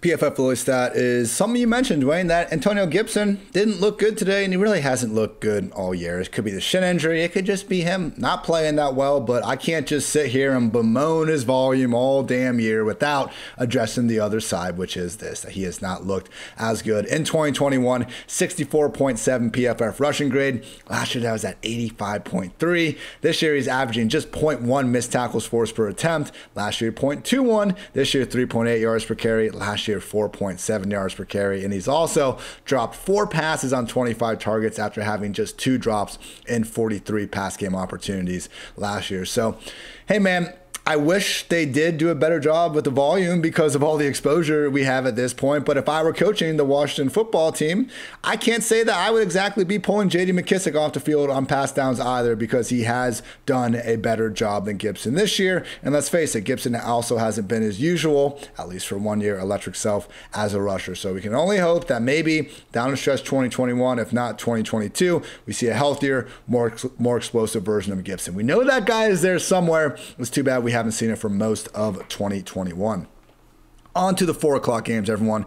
Panthers took down the Cardinals 34-10. Cam is back, covered as a 7-point dog, under hit at 44.5. So this is really like the Christian McCaffrey experience. Everything went wrong for McCaffrey in this game, and he finished with 26.1 PPR points and will probably finish as the RB3 on the week. And by everything went wrong, I get it, he's got his usage, but the first drive, he runs that beautiful option route that nobody maybe that has ever put on a pair of shoulder pads could cover him as he's doing it. Catches the ball, he gets down at the 1. They bring in Cam Newton. Cam, I think, supplies my signal. Like, my 2 favorite moments of this year are when Saquon scored that really long touchdown against the Saints, and you could just tell how joyful he was. And then this one, where Cam, they do their usual quarterback dive up the middle. It looks like it's going to be stuffed. Cam bounces it outside, finds a way to score, rips his helmet off, and just starts screaming, "I'm back," at the cameras. And they asked him after the game, like, "Why are you yelling that?" And he's like, "Last week I was eating cereal during this time." So hell yeah, Cam. Good answer. Got your job back, getting paid, having fun.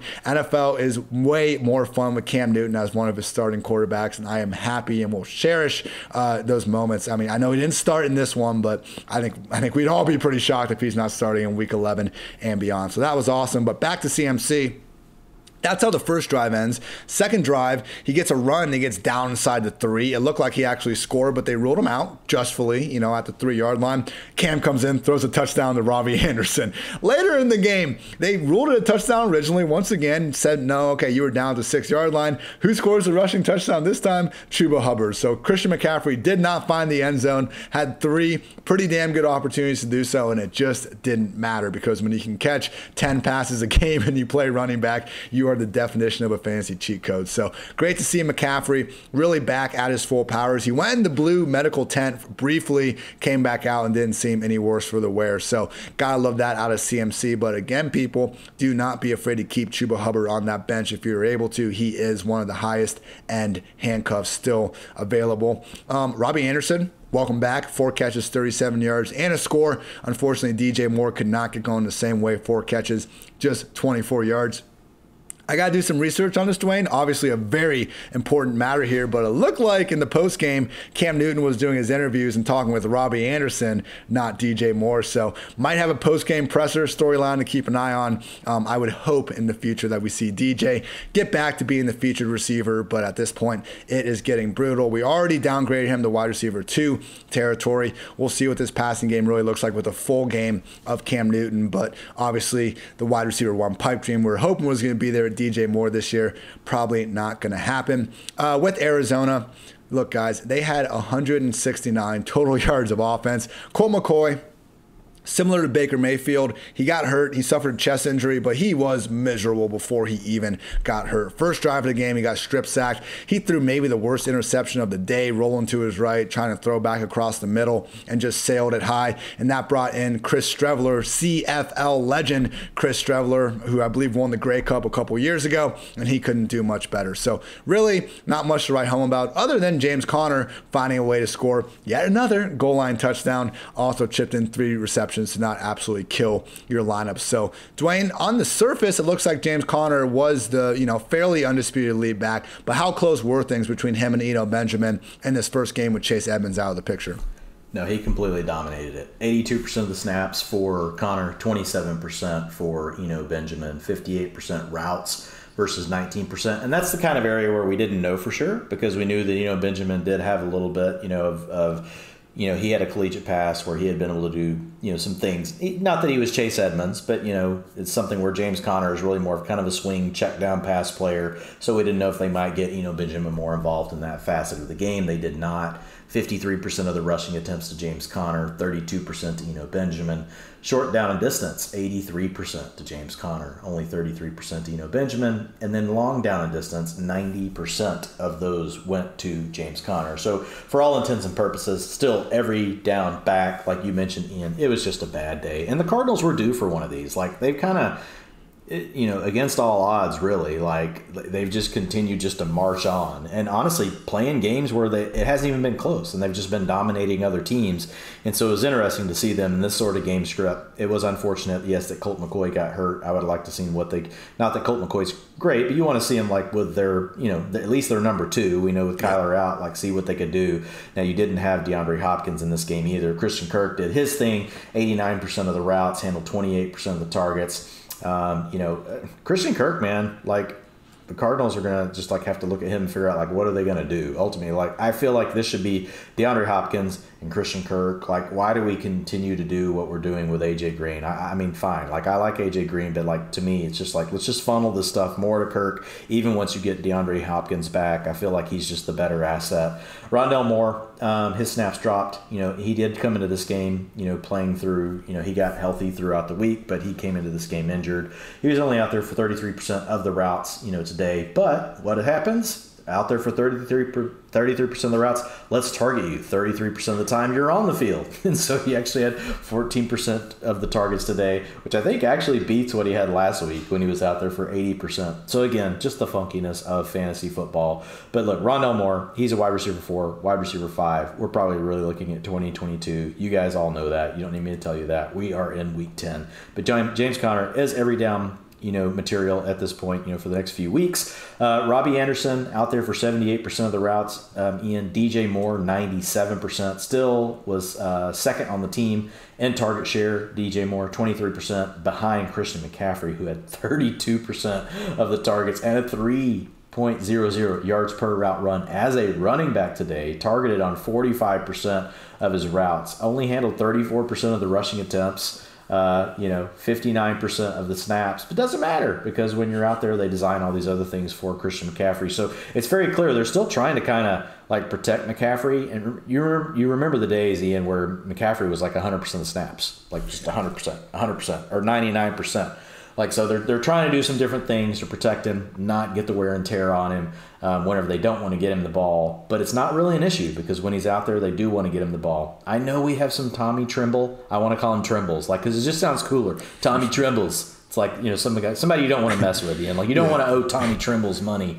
It sounds like a mafia nickname, right? I know. That's why, hey, called Tommy Trembles. 62% of the routes. That was his high of the season. And so like this is a guy that kind of popped up on some athletic raw scores and things like that. So I got to get that out there for the truthers. So Tremble was up to 62% of the routes, only targeted 5% of the time, but that is by far his most playing time of the season. A lot of it probably is to do with what? A leading game script, right? So that means you're going to run more 12 personnel. It's not like Ian Thomas disappeared. He was still out there for 76% of the snaps.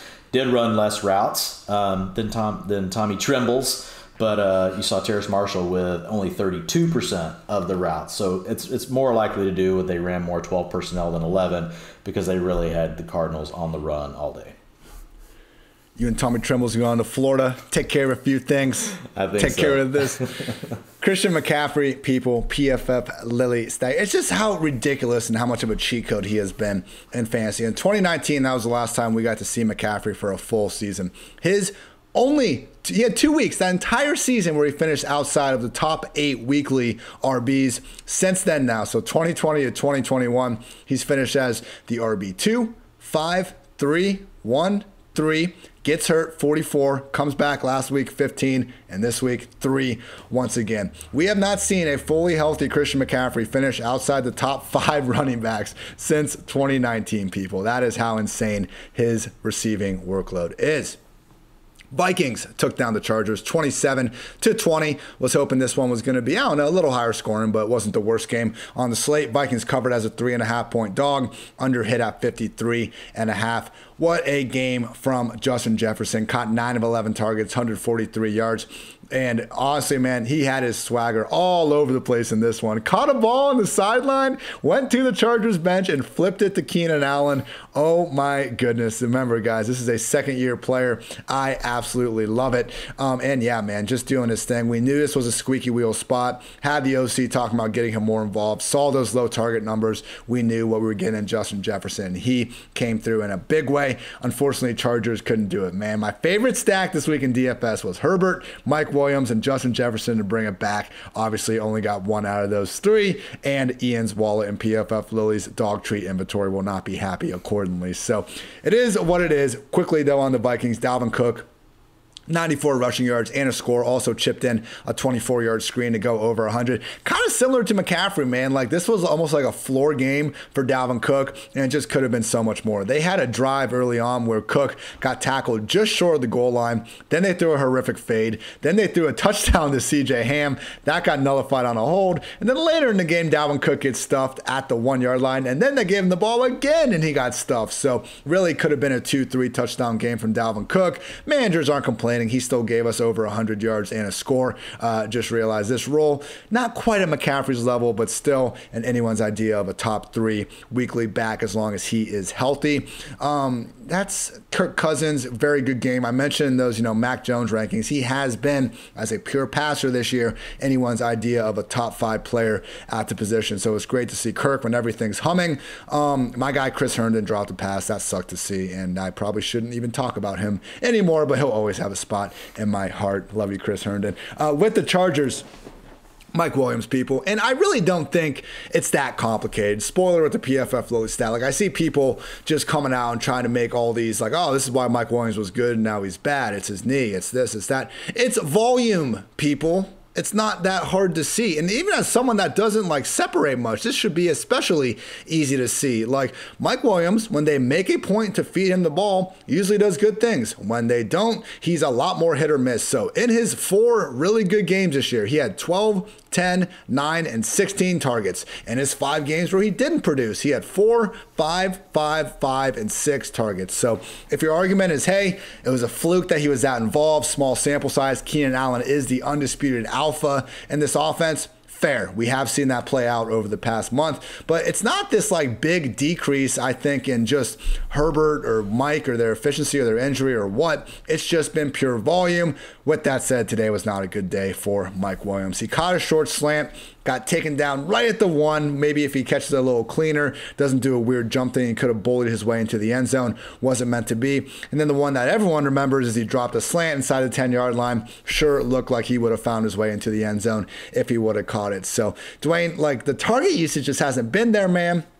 I would like to think it would come back. I mean, I don't think it was a coincidence that the best version of this Chargers offense that we've seen this year involved getting Mike really involved downfield. But at the same time, certainly need to, adjust some of our projections and rankings if we haven't already, which we have. But, certainly not looking like he'll be a top 10, top 12 option. I mean, he was looking like a top 3 option to start the year, probably settling as more of a boomer bust. Lower end wide receiver 2, dare I say, boomer bust wide receiver 3 at this point. I still think that the number 2 receiver for Justin freaking Herbert is going to have more good weeks than bad, but when Justin Herbert can't clear 200 yards and only throws 1 touchdown, it's going to be hard for more than just Keenan Allen to eat. So at least Keenan did come through, 8 catches, 98 yards. We also had Austin Eckler catch a short touchdown, chipped in 44 yards on the ground. But Dwayne, it's Mike Williams. That's the part on everyone's mind. Let the people know what you think. Again, I understand dropping him in the ranks. We're not treating him as a top 10, even a top 15 option at this point.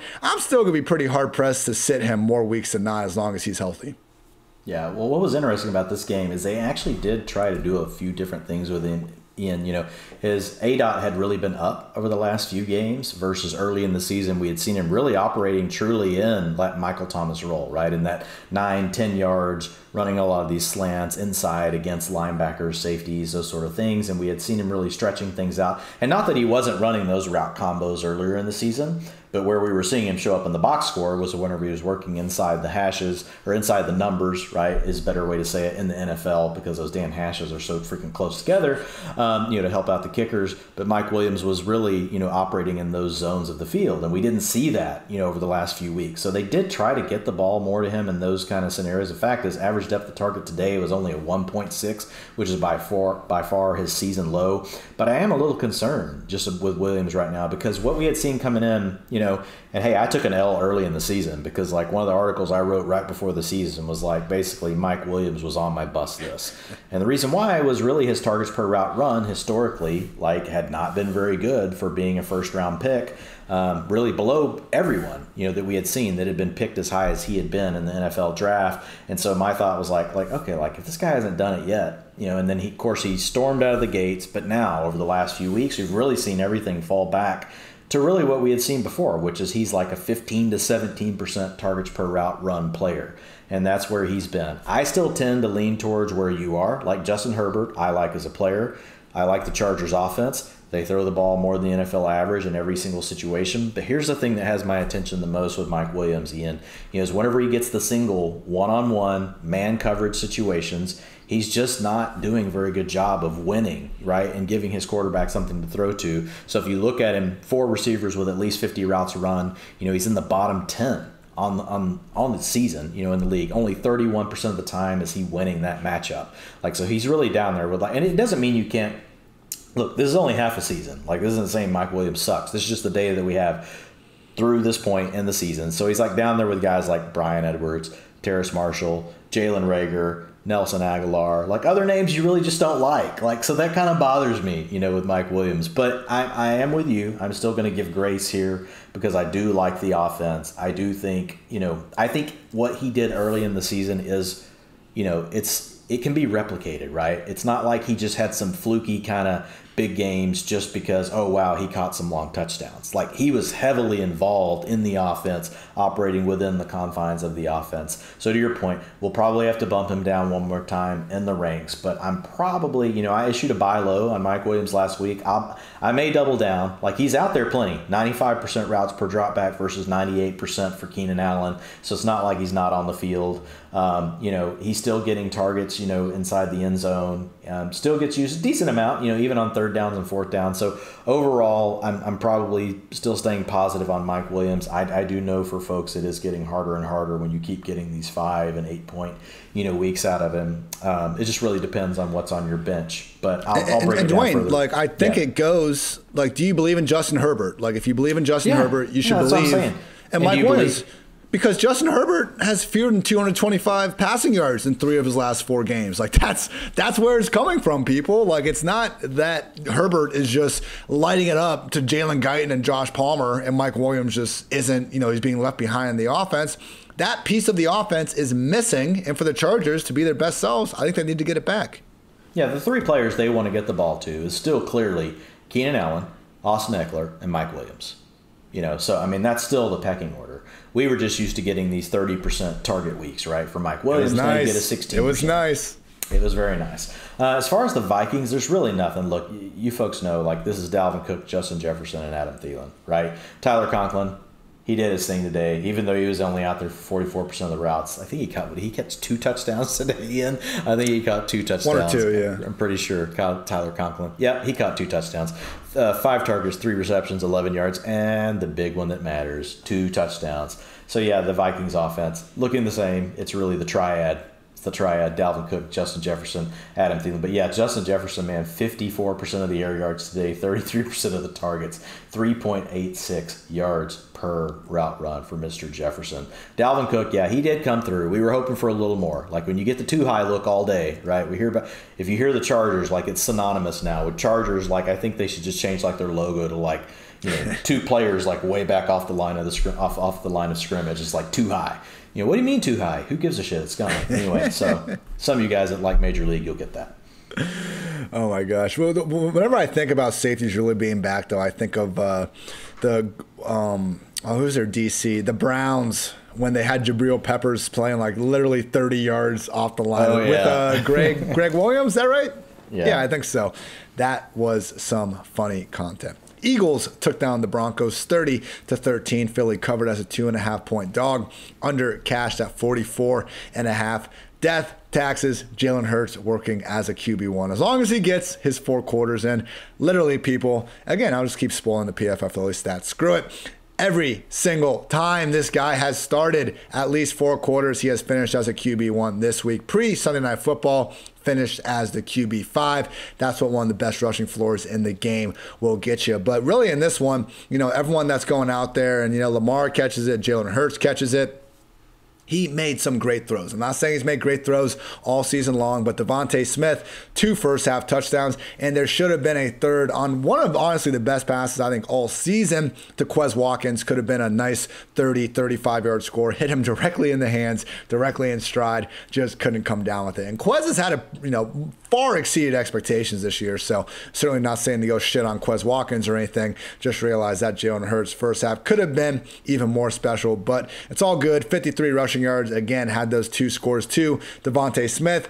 With Devontae, I don't think he's going to be this efficient every week, but hey, he's got J.J. Watt's elbow brace on, so maybe it is like a situation where he's just going to start bringing in those powers and making the most out of 6 targets game in and game out. Either way, good to see Devontae put together not 1, but 2 consecutive high-end weeks, paying off for those that drafted him, in those top 8 rounds, trying to be aggressive back in August. Elsewhere with Philly, backfield continued to be all sorts of muddle. Jordan Howard, 12 carries. Boston Scott, 11 carries. Of course, Kenneth Gainwell, only 2. RB2 all season long. Starter goes down. Now you're the RB3. That's just life in the NFL if you're Kenneth Gainwell. Hate to see it.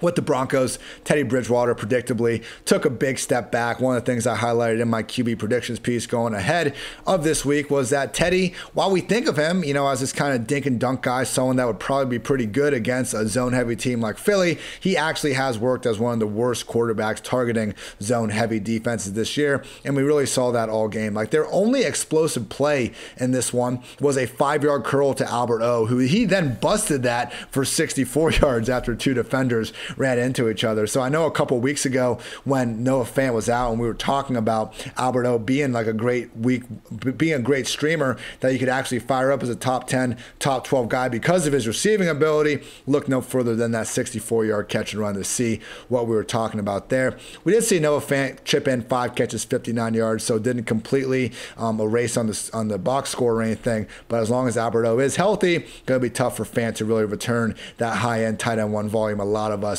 we're hoping for this year. Really, it was just the big issue with Teddy in this one. Courtland Sutton's second target came with about 3 minutes left in the 4th quarter, and he picked up a good 40, 50-yard defensive pass interference penalty. So I'm not saying Sutton is like in the same league as like DK Metcalf or Tyreek Hill, these guys who I truly think should get like 5 bomb targets a game. No, exaggeration there. But come on, like this is now a situation where he's averaging about 3 targets per game with Teddy under center. Now, that just does not, it should not fly. But hey, if Courtland Sutton's going to die, at least that's going to mean Jerry Jeudy is going to live. Already had a big-time lead in targets over this entire group with Teddy under center. Had a team-high 9 targets in this one. Didn't do a lot with it because of Teddy once again. I mean, there was a situation where it looked like Jeudy could have gotten loose for like a 70-yard score. He kind of ran this out and up. It looked like the corner. Sometimes when there's a wheel route, the other guy has to kind of worry about taking it deep. Seemed like there was some miscommunication. Either way, Jeudy was wide open deep, and Teddy threw that thing a good 20 yards beyond him. So just was a day to forget for Teddy. And that's without even mentioning when Melvin Gordon lost a fumble and Teddy just showed like year 15 Tony Romo level of like wanting to tackle this guy. I understand you're a quarterback and you want to keep your body healthy, but man, Teddy, this one looked bad out there. So I'm not even going to criticize him for not tackling the guy. Like Teddy tackling him does not help the Broncos' long-term interest. Him being healthy helps their long-term interest, but it just looked bad, man. All I'm saying, Dwayne, for better and for worse, Drew Lock makes that tackle, and I'll leave it at that. Quickly with these running backs, really more of the same. Melvin Gordon outside of that lost fumble, which it's not like he's fumbled every play this year. We're not going to hold that completely against him. Melvin looked good. Javonte looked great, and they continue to split usage. So we'll see if Melvin Gordon does end up kind of ceding this role a little bit. The Broncos' second half schedule, guys, is incredible as I pull it up. They have a bye next week, Ashley, but after that, they get the Chargers, the Chiefs, the Lions, the Bengals, the Raiders, and the Chargers again. That too high defense twice in the final 6 games of the year. So hopefully, even if we don't see this, backfield go towards Javonte, we just see them both be efficient enough to make the most of it in this nice schedule. But yeah, man, it was tough to see. Javonte did have a 20-yard touchdown run around the corner, get nullified on a hold. So he continued to really look explosive, just couldn't quite get it done. And oh yeah, Tim Patrick also had a touchdown sail 10 yards over his head on the last pass of the Broncos game. 4th down, Teddy was rolling out to his right. I was just expecting a pass to 5 defenders. It was 4th down. What can you do? But no, Tim Patrick was wide open, and if he was 9 feet tall, it would have been a perfect pass. Unfortunately, he is not 9 feet tall. So yeah, Dwain, Teddy, I feel like we've seen it at this point, man. And look, I'm not going to sit here and say that this Broncos team would be like a playoff contender if Drew Lock was under center. But what I will say is that as long as Teddy is there, as long as he's going to just even things so close between Patrick, the tight ends, Judy, the running backs, I don't know if we can rank a single Bronco in the top 24 or top 12 at any position moving forward. And that's not an exaggeration. Yeah, man, it's tough. Because the talent's there. I mean, I think Judy is clearly the player, right? Because he operates in the area of the field where Teddy, I think, is the most comfortable, which is really underneath and in the intermediate zones. You get an easy read from the slot, especially if they use motions and different things that they do with Judy. So Judy's out there for the least amount of routes, but it's still 89%, which is really good. But he's leading the team in targets the last 2 weeks. He had 26% of the targets today. He's the preferred option for sure. I'm just saying, even then, I'm not sure if I can put him as a top 24 receiver. Yeah, I get it. He's the one player I think that we can trust the most from the offense. Where we rank him, I agree. I'm not going to have him inside my top 24. But as far as Cortland Sutton, he's out there plenty, and he's going to eventually have a blow-up game, but he just – that's not Teddy's bag, man, is throwing this guy these sort of looks that we really want to see Cortland Sutton get. And so even though we did see it earlier in the year when he was forced to because he didn't have the safety blanket, with Judy, he had his period where he also didn't have Noah Fant and some other things. So we'll see how it works. I think you've nailed it. Look, you've got a below average quarterback with a lot of really great weapons. It's like a 5-year-old, waking up and, he inherited a Porsche. Well, what do I do with it? I don't know. I don't know what the hell to do with it. I just need my tricycle. That's all I need. So it's just one of those situations where we kind of got to just grit and, grin and just bear through it, I guess, Ian. And we talk about it every week. One of the guys could hit. We have no clue which one, really. But, if I had to put odds on it, it is Judy. But here's the big storyline today. So Javonte Williams, for the first time this season, Ian, and I know there was a fumble involved, but it is for the first time he did actually outsnap Melvin Gordon. 57% to 43%. 58% routes versus 39%. Rushing attempts still slight edge to Gordon, 45% versus 40%. But short down and distance, 67% to Javonte, 33% to Melvin Gordon. And long down and distance, also Javonte with the edge, 55-45. So we'll see what happens, to your point. But I think that's notable. It's the first time that we've seen that all of 2021.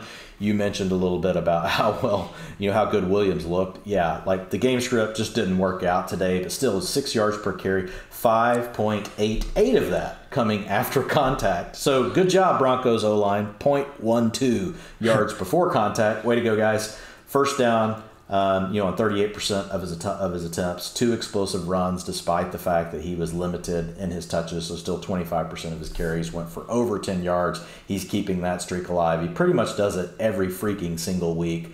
So, yeah, Javonte Williams, we'll keep an eye on it, but I definitely think that is the biggest storyline. If there is a potential shift to where this is now 60-40 in favor of Javonte, we could have some bigger weeks coming. Obviously, like you mentioned, we got the bye week coming up next week. So we'll have to wait one more week, and then who knows what will happen. But anyway, it's a positive. As far as the Eagles go, not really a lot to say here. Jalen Hurts, to your point, just keeps on finishing in the top 12. But he does continue to also just kind of live just like right on the edge, like turnover worthy plays today. 8% of his passes were turnover worthy. He did end up with 1 interception, but there could have actually been more. He was pushing the ball down the field, doing his normal thing. 3.8%, scramble rate, not as much as what we've seen from him. But what is the thing that matters the most? It's how much does he get to run the ball? 38% of the team's rushing attempts going through Jalen Hurts, 35% through Jordan Howard, and 32% through Boston Scott. So it's really the three-headed rushing attack continues with Jalen Hurts really leading the way. Devonta Smith, good for him, 2 weeks in a row. We've talked about Devonta all week. All season. It's really all of his utilization based on, targets, routes, like how he was getting used, all the different routes he's running, like the different areas of the field he's attacking, all screamed like this guy is a wide receiver too. And now we are finally seeing that. And a 2.87 yards per route run today. So he's kind of on a heater. And he could have, like you said, he could have even had more. So he's still limited a bit because you do have an offense that we know is not going to throw for 300 or 400 yards each week. So things could be a little tight. He did score 2 touchdowns today, which really helped him. But it's just good to see, Smith really playing well. We've seen Jamar Chase really, get off and just basically explode, the season as a rookie. And Devonta Smith is another guy I know we both liked a lot. So I'm just excited to see him doing his thing. It's going to be interesting, Ian. We will be getting Miles Sanders back. So what's going to happen once we do see Sanders back with this backfield? Does it continue to be really a 3-way, 4-way rotation? What does that look like? Because I'll tell you right now, like had the Eagles been committed to the ground game like they are now, when Miles Sanders was basically the only thing in town besides the 2-minute offense, which was Kenneth Gainwell, like we'd probably be super excited about Miles Sanders. But again, This is how fantasy football works. The Eagles thought that was not their identity. They didn't really want to do that. Now they think it is their identity. But is it now that it is their identity, is it going to be something where, well, yeah, Miles, like we like you, but we're going to split your carries among, all the rest of these backs. And so that's going to be an interesting thing to monitor, because if for some reason they did say, no, actually we've always liked Miles Sanders and now we just want him to do what we've been doing with Jordan Howard and Boston Scott for the last 3 weeks, that would be really interesting for down the stretch football for fantasy purposes, because it would mean Miles Sanders would have a lot of value. Shout out to, I mentioned the fumble, but it was a hell of a return and just play period by Darius Slay. So don't want to take anything away from him on that awesome return. Dwayne, I'm just happy the Eagles now have won 2 of their last 3, Broncos and Lions. I'm not happy about that. I'm an NFC East fan of the Cowboys, but anyway, we'll just keep going. The Cowboys would probably be the number 1 seed. Who cares? We just couldn't have a situation where the Eagles were like 1-13. They just decided to bench Hurts for Gardner Minshew when we need the guy for the fantasy playoffs. Yes, you are correct. They got the Saints, they got the Giants, they got the Jets, and they got a Week 14 bye. Then Washington, Giants, and Washington again should continue to be more QB1 goodness from Jalen Hurts down the stretch. Final game, we keep saving the worst for last thanks to the Packers, I guess. They took down the Seahawks 17-0. Aaron Rodgers, Russell Wilson, 17 total points. Sick. Green Bay covers as a 3-point fave.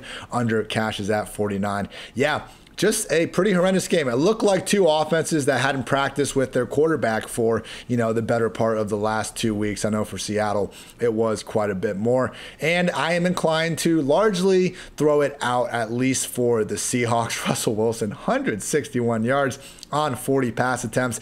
Did not look like he had his usual accuracy. At the same time, Green Bay, man, they've now faced Kyler, they faced Mahomes, and they faced Russ, and we can make as many excuses as we want for those offenses. They've held them to, I believe, a combined 33 or 34 points. So Green Bay, no Jair Alexander, no Zadarius Smith. You got to give these guys some credit. They are 8-2 now, with their only losses being that inexplicable Week 1 game against the Saints, and then obviously not having Aaron Rodgers against the Chiefs. So Green Bay, man, just continues to really, I think, outperform kind of what the old analytics would say about them. And you got to give that defense, first and foremost, a ton of credit for what they did. Alex Collins was actually more featured, I think, than we would have guessed going into this game. Looking at a situation where we could have seen Rashad Penny or DJ Dallas or Travis Homer start to take more of a role here. And you look at the box score people, and Alex Collins, 10 carries, Homer only had 1. And we also saw him at least getting 1 target, although Homer led the way with 4. So it does seem like Chris Carson is on the verge of being back. At the same time, I wouldn't be shocked if Pete Carroll tells us tomorrow that Carson's out for the rest of the year. We just really need to keep it it day by day with this rotation. For now, Alex Collins will continue to be a low-end RB2. The second Carson is back, that is going to be out the window. And we're probably not going to be able to treat Carson as too different, at least in that first week, depending on how they're going to split up his carries. So with the receivers, Gerald Everett, really paid off as that 2.6K cash game tight end that we told you guys about on the DFS pod. 8 catches, 63 yards on 8 targets. None went longer than 12, but he did show some good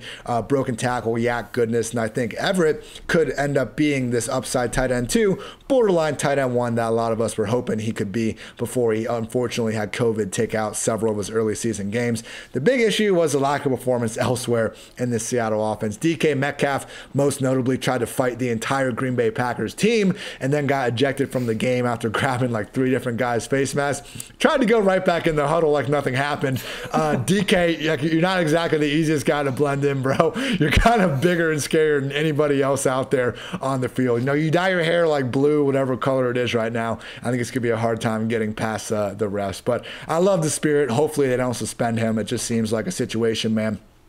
Every single game Metcalf plays, cornerbacks are trying to cheap shot him, hit him late, get in his head. So yeah, it was frustrating, man. He didn't do anything that bad though. Don't take DK Metcalf off the field for more than this game. I think fine him, do whatever, but I'll be pissed if they suspend the dude. Unfortunately, just 26 scoreless yards. Tyler Lockett, 23 scoreless yards. Again, just don't overreact too bad. We're still firing up Metcalf and Lockett with confidence each and every week. On the Green Bay side of things, Rodgers just couldn't really get it done here. 292 scoreless passing yards.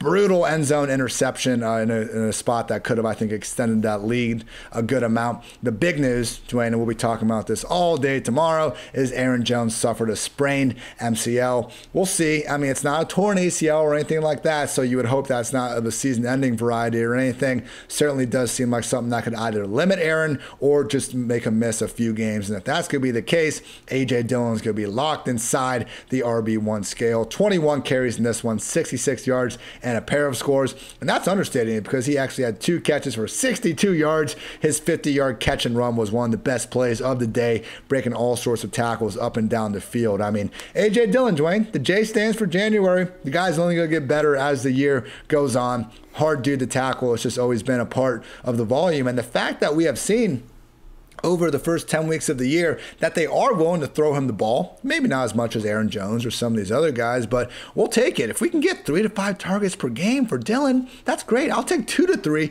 We just can't have him be such a liability that someone like Kylan Hill would take him off the field in pass downs. That does not seem to be the case. So, Dwayne, based on what we've seen from Dillon, both as just his own performance and the usage, if Jones is going to miss time, Dillon's going to be locked in that top 10 on a week-to-week basis. Yeah, essentially you have, the Browns, situation where we talked about, with Dearness Johnson. Like that's essentially what A.J. Dillon is stepping into. Same type of offense, but he has a better quarterback. You got a better ceiling for points scored. Yeah, they throw the ball a little bit more, right, than what we've seen with the Browns. But yeah, A.J. Dillon's going to be a low-end RB1 with upside to even be more. Like it's always going to be a threat to score multiple touchdowns. So yeah, I think great situation to be in for him.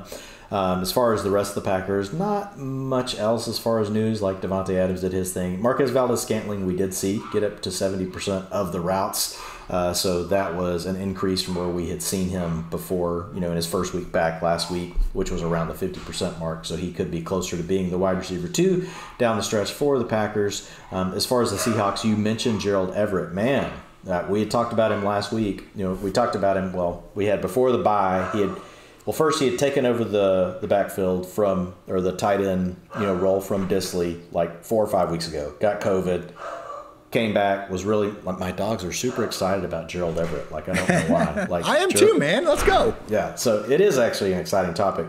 But so then he went through COVID, came back, was still kind of in a split with Disley. We talked about him the week before the bye, saying, look, it looks like he's kind of got this roll back, come out of the bye week. And now you actually get to see it from Everett. 84% of the routes, 21% target share, 1.54 yards per route run, 20% targets per route run.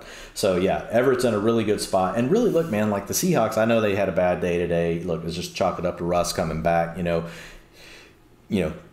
with an injured finger still, but not able to practice, for multiple weeks. Like just getting timing and all those sort of things down. But we know that the Seahawks need a third weapon, right? It can't, and we've seen teams just really figure out how to like kind of limit when it's just Lockett and Metcalf. So I think this could be a bigger thing than just fantasy, right? Is the Seahawks need a third option, and Gerald Everett definitely fits the bill of being someone that can stretch the seam. He can run after the catch. This is this is not a blocking tight end, right? This is more of an athlete type tight end.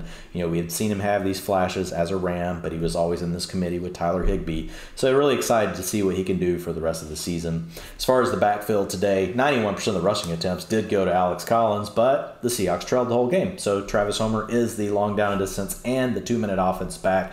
He saw those today, 92% of long down distance, 100% of the snaps in the 2-minute offense. So Alex Collins, he just basically got game scripted out, but it wasn't three backs, right? It wasn't something where we were seeing Rashad Penny or another back get out there, which is a positive. We'll see what happens with Chris Carson, to your point this week. If he's back in action, obviously that makes this a three-way split.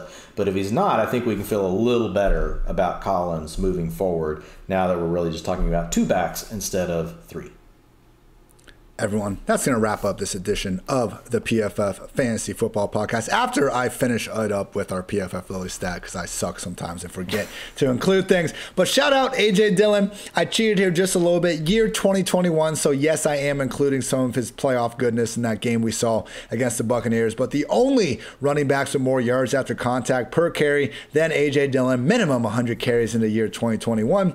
Nick Chubb, James Robinson, Javonte Williams, and Jonathan Taylor. Not bad company to be in, Dwayne, if I do say so myself. But arguably, more importantly, arguably less importantly, either way, we would appreciate it if you support the podcast by using promo code FANTASY for 25% off any PFF sub. We have grades and data live for every single player who logged a snap last week. Go check out the highest graded players from week 10. You can, again, support the pod, use promo code FANTASY, check out Dwayne's utilization report, my wide receiver cornerback breakdown, all of our player rankings and strength of schedule tools, betting dashboards, player prop tools, everything in between. Again, use promo code FANTASY for 25% off any sub.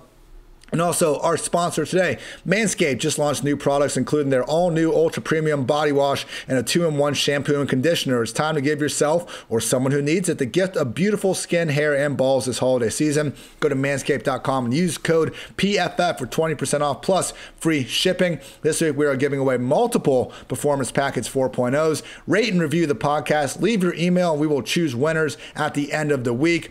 'Tis the season to load up on Manscaped products, so get yourself, your dad, your brother, and friends the best gift of all, the Manscaped Performance Package 4.0. Again, get 20% off and free shipping with the code PFF at manscaped.com. That's 20% off with free shipping at manscaped.com and use code PFF. Also, be remiss if I didn't give a shout out to DraftKings, because football fans, who's ready to score some free bets? Now you can when you bet on any NFL game this week with DraftKings Sportsbook, an official sports betting partner of the NFL. New customers who bet just $1 on either team to score can win $100 in free bets when your team scores. When a team scores, you score. Again, download DraftKings Sportsbook app now. Use promo code PFF. Bet $1 on either team to score. They must have changed this after I gave the people the wrong freaking team to win, Dwayne. Now someone just needs to score, and you win $100 in free bets if they score. You score with promo code PFF. This week at DraftKings Sportsbook, an official sports betting partner of the NFL. Must be 21 or older. New Jersey, Indiana, and Pennsylvania. Customers only. Minimum $5 deposit, $1 wager.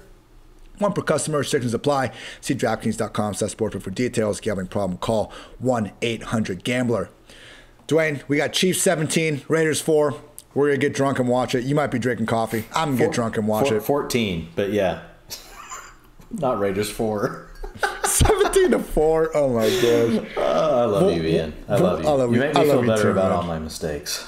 That's what we're here to support one another. I'm happy that people don't rip us too much for the Sunday night stuff. It's late. We've been you know what? You're right. Looking at screens a little bit too long. I feel like we do get a bit discombobulated sometimes, like by the end of this thing. And you're right. Like I haven't had anybody jump on me about it yet. So yeah, that's pretty cool. We appreciate the grace that you folks have, given us.